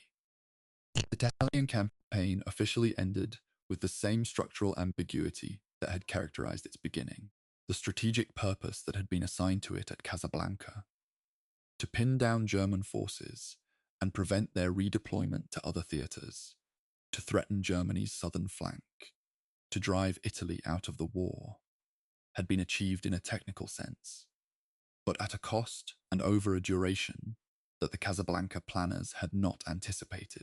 Whether the campaign was worth that cost is a debate that began before the war ended and hasn't concluded. British historians have generally been more sympathetic to the Mediterranean strategy. American historians have tended to be more critical, echoing Marshall's original view that the Italian campaign was a diversion from the decisive theatre. The most honest answer is probably that it was both, genuinely useful and genuinely costly, neither as decisive as its advocates claimed, nor as wasteful as its critics suggested. The German Army Group C's surrender at Caserta was followed within days by the surrender of all remaining German forces in Europe. The general German capitulation was signed at Reims on the 7th and 8th of May, 1945, and was ratified in Berlin on the 8th and 9th. VE Day, Victory in Europe Day, was celebrated on the 8th of May across the Allied world. In Italy, the end had already come 6 days earlier, on the 2nd of May. The men who had fought the Italian campaign from Sicily through to the Po Valley, the Americans and British and Canadians and New Zealanders and Indians and Poles and Brazilians and French and Moroccans and South Africans and Italians, had their victory on the 2nd of May. By the time the world was celebrating VE Day, they had been at peace for almost a week. I think there's something in that small gap that captures the Italian campaign's position in the larger history.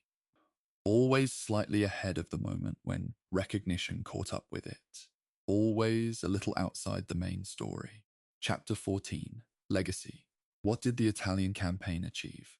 The question of what the Italian campaign actually achieved is one that historians have been putting to each other, with varying degrees of agreement, since before the war was over.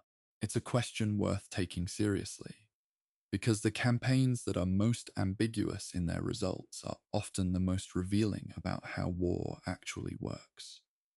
About the relationship between strategy and execution, between political intent and military reality, between the costs that are paid and the benefits that are received. I've spent considerable time with the historiographical debate, and I want to try to give you an honest account of where it stands, rather than pretending there's a clean answer that everyone agrees on. The most straightforward argument for the Italian campaign's value is the one Kesselring himself implicitly validated with his strategy. The peninsula was defensible, and defending it tied up Allied forces just as effectively as it tied up German forces. At peak strength, the German Army Group C in Italy contained somewhere between 20 and 25 German divisions, plus Italian fascist and auxiliary formations. Those 20 to 25 divisions were not available for the Eastern Front, were not available to oppose the Normandy landings, were not available to reinforce the defense of France and Germany. From a purely strategic accounting perspective, that represents a genuine Allied gain. The Italian campaign kept those forces occupied in a theatre where they couldn't decisively affect the war's outcome elsewhere. The counter-argument, which is equally valid, is that the same logic applied in reverse. The Allied forces tied up in Italy were not available for operations in France or in the Pacific, and in some phases of the Italian campaign, the Allied forces were larger than the German forces they were containing. The campaign's most concrete strategic achievement was the fall of Mussolini and Italy's subsequent exit from the Axis. The removal of Italy as an active Axis partner had material consequences. Italian forces that had been fighting in North Africa, in the Balkans, and on the Eastern Front were withdrawn or surrendered. Italian industrial capacity, which had been supporting German war production, was disrupted. Italian naval and air assets, some of which were ultimately incorporated into Allied service, were denied to Germany. These were real gains, though they were partially offset by Germany's rapid move to occupy Italy and exploit its resources directly. The net effect of Italy's armistice on Germany's strategic position was negative, but less dramatically negative than the optimists at Casablanca had hoped.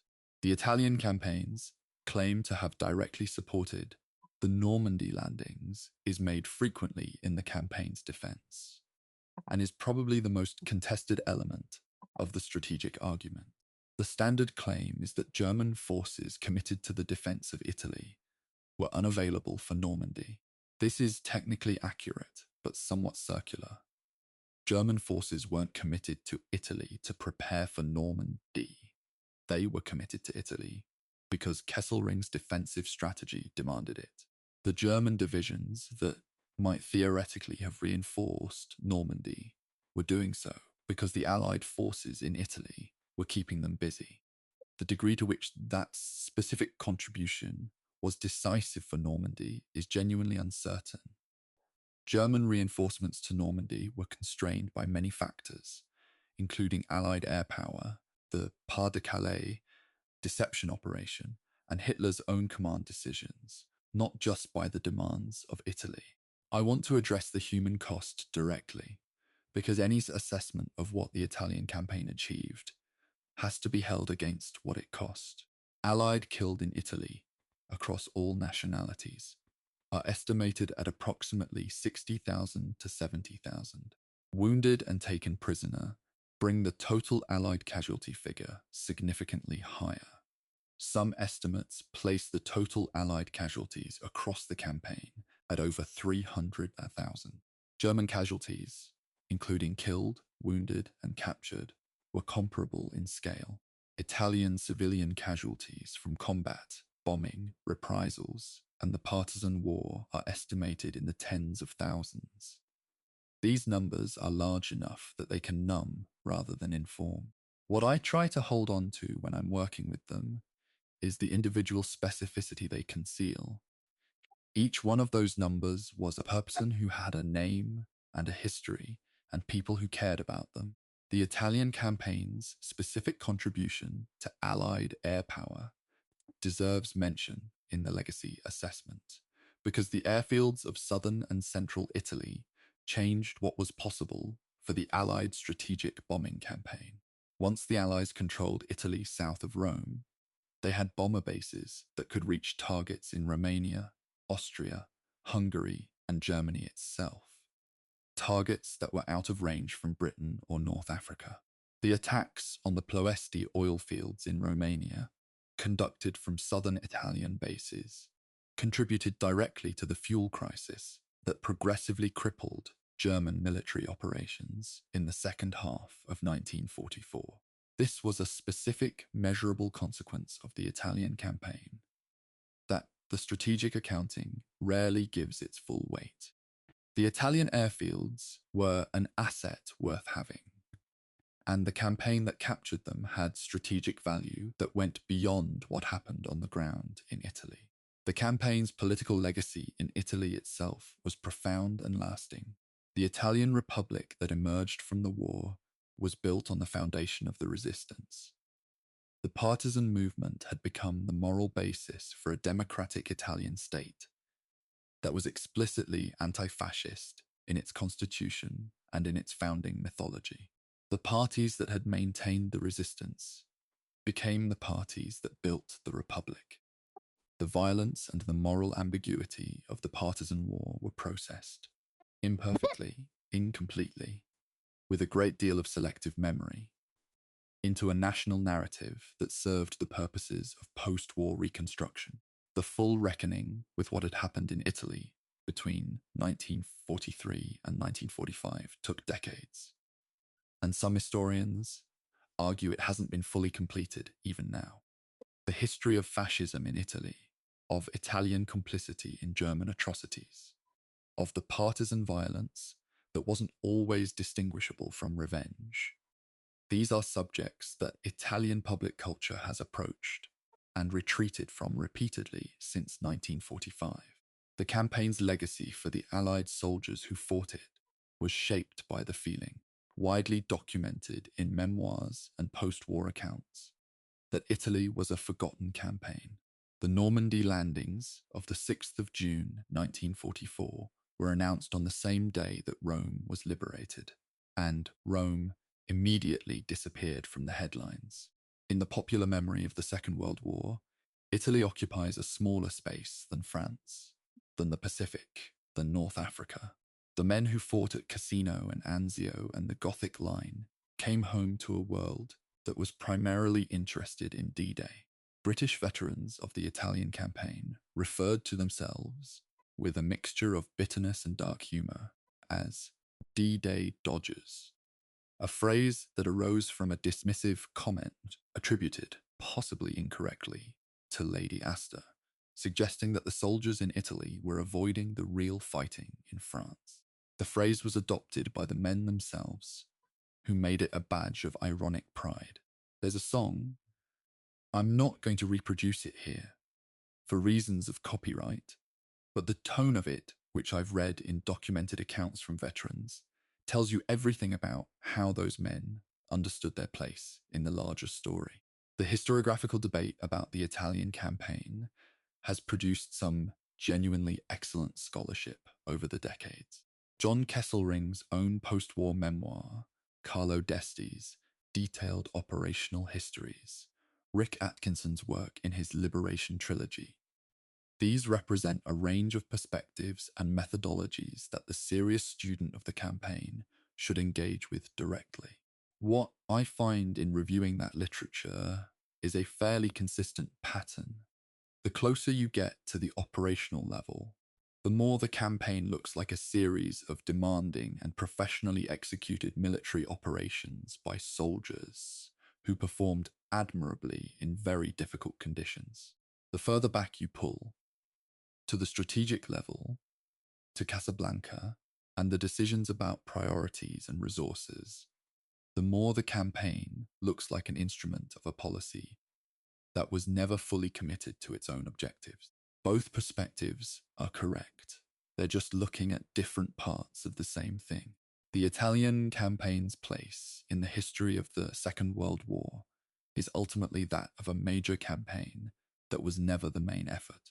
It was fought by hundreds of thousands of men over nearly 2 years across some of the most difficult terrain in Western Europe against a defender who used that terrain with extraordinary skill in service of a strategic concept that was always subordinate to the priorities of France and the Pacific. The men who fought it, on both sides, in the mountains and the river crossings and the ruins of ancient towns, deserve to have their experience understood in its full complexity, not compressed into a footnote between El Alamein and Normandy. The full weight of what happened in Italy from the 10th of July 1943 to the 2nd of May 1945 is the reason this documentary exists. Chapter 15, Remembrance, Italy and the Long Shadow. I want to end this documentary not with a strategic summary or a casualty table, but with the question of how we remember and whether we remember honestly. The Italian campaign has a specific problem with memory. It falls between events that are more cinematically defined. The Desert War before it, D-Day after it. Its terrain doesn't lend itself to the kind of images that become iconic in the popular memory of a war. There are no great beaches with a clean horizon, no single dramatic moment that compresses the campaign into a recognizable shape. What there is, instead, is a long road through mountains and rivers and ruined towns, covered in mud, contested yard by yard over 638 days. That kind of war doesn't produce easy icons. It produces memorials in places that most people have never heard of. The military cemeteries of Italy are among the most moving spaces in the country, and I've visited several of them while working on this project.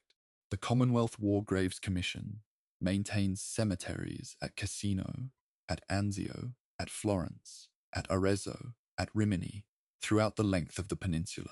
The Cassino War Cemetery alone contains nearly 4,000 Commonwealth graves. Nearby, on the hillside below the abbey, is the Polish cemetery of Monte Cassino, where more than 1,000 Polish soldiers are buried. Men who died taking the position that now looks down on their graves. The American Military Cemetery at Anzio, the Sicily-Rome American Cemetery and Memorial at Nettuno, contains nearly 8,000 American graves. These are not symbolic spaces. They are the literal physical residue of what happened, and walking among them produces a specific kind of historical weight that no amount of reading quite replicates. The way that Italy itself remembers the campaign has changed over the decades since 1945, and the changes are themselves revealing. In the immediate post-war years, the resistance was central to Italian public memory. It was the moral foundation of the new republic, the story that allowed Italians to position themselves as participants in their own liberation rather than merely the passive subjects of a war between external powers. As the decades passed, and the generation that had lived through the war aged and died, the memory became more complicated. The historiography of Italian fascism and Italian complicity in the Holocaust, in the occupation of Greece and Yugoslavia, in the administration of German-directed reprisals, became more honest, more willing to examine the Italian side of the wartime record rather than focusing exclusively on the resistance narrative. That process of honest reckoning is ongoing, and it's not comfortable, but it's necessary, and the historians who have driven it deserve recognition. The veterans of the campaign, from all the nations that contributed forces, have organized their memories through regimental associations, war graves visits, and memoirs that began appearing within years of the war's end. The New Zealand, Canadian, and Indian governments have all maintained serious official histories of their forces' participation in the Italian campaign. Histories that are methodologically rigorous and that serve as primary sources for any serious study of the campaign. The Polish government in exile maintained its own historical record, which took on additional significance, given that Poland's post-war communist government had no interest in celebrating the achievements of Anders's army. Men who had fought under British command and whose political loyalties were to a democratic Poland that didn't exist after 1945. The rehabilitation of the Italian campaign veterans in Polish public memory is a story that has been playing out since the fall of communism, and it's still not complete. The Brazilian veterans of the Italian campaign occupy a particular place in the memory politics of their own country.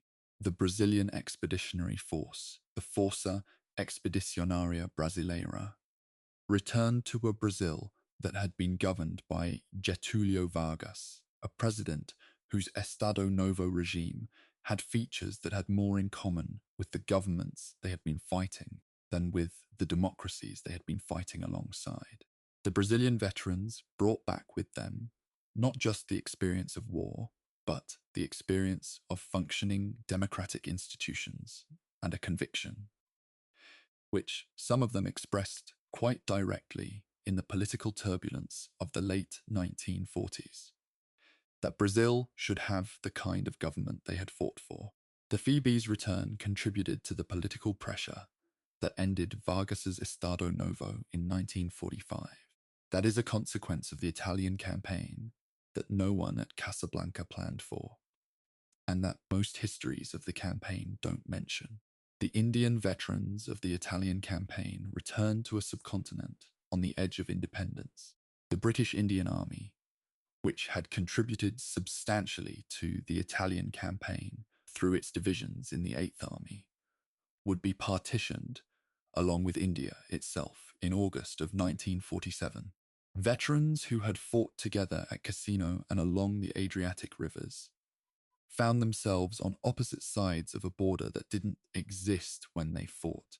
The experience of the Second World War and the Italian campaign specifically, with its evidence of what Indian soldiers could achieve on the world stage, contributed to the national confidence that shaped the independence movements in India and Pakistan. Again, this is a consequence of the Italian campaign that runs well outside the boundaries of the military history itself, and that demonstrates how a campaign's legacy can extend far beyond its operational footprint. The memorial at Monte Cassino Abbey, rebuilt after the war, consecrated in 1964, stands today as both a religious site and a war memorial, a combination that feels appropriate given the history of the place. The Abbey's reconstruction was itself a statement about cultural recovery and about the relationship between the present and a past that had very nearly been obliterated. From the rebuilt Abbey, you can look down the Leary Valley toward the south and trace the approaches that Allied forces had to cross in order to reach the summit. The distances are not large. The mountain is roughly 516 meters above the valley. But the terrain below tells you immediately why the crossing cost what it did. It is a view that concentrates the mind. I keep returning, in the final stages of thinking about this campaign, to the men who carried it on their backs. The official histories and the operational analyses and the strategic debates are all legitimate and necessary ways of understanding what happened in Italy. But they sit on top of a layer that is harder to get to, and that matters more.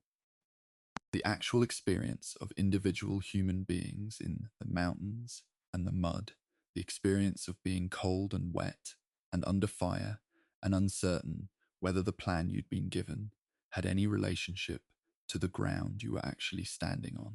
The accounts of those men, in memoirs, in letters home, in oral histories recorded before the last of them died, carry a texture that the operational histories can't fully replicate.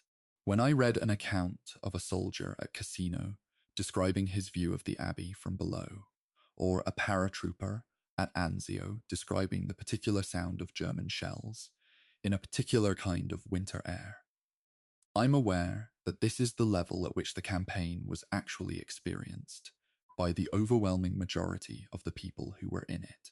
That the Italian campaign's place in Western military culture has been slowly recovering over the past 3 decades, driven partly by the opening of archives, and partly by the work of historians who have found new angles, the Brazilian contribution, the partisan war, the supply and logistics story, the air campaign, that the earlier literature had compressed or ignored. The result is a richer picture than was available to the generation that fought the campaign, which is as it should be. History gets better with time, when it's done honestly. The Italian campaign is not a clean story. It never was, but it is a rich one, full of tactical brilliance and strategic failure, full of men and women who performed acts of extraordinary courage in conditions of extraordinary difficulty, full of decisions that were right and decisions that were wrong, and decisions that were both simultaneously. It deserves the serious attention it's slowly beginning to receive. I started this documentary by saying that the Italian campaign is a story about the gap between what commanders believe war will be and what war actually is. Having spent these chapters in the company of that gap, watching it appear at Casablanca, widen at Salerno, become institutionalized at Cassino and Anzio, and finally close in the Po Valley in April 1945. I stand by that characterization. But I'd add something now that I wouldn't have known to add at the start. The gap isn't just between commanders and reality, it's between all of us and reality. The distance between sitting in a study with after action reports and being in a half-track crossing the Senio River at 4 in the morning of the 9th of April 1945 is not a distance that can be fully closed by any amount of research. All I can do, all any historian can do, is try to reduce that distance honestly, to not paper over the places where the record is uncertain or the decisions were wrong, and to keep visible the human beings whose lives and deaths constitute the actual substance of what we call history. That's what this has been. That's what it was always trying to be.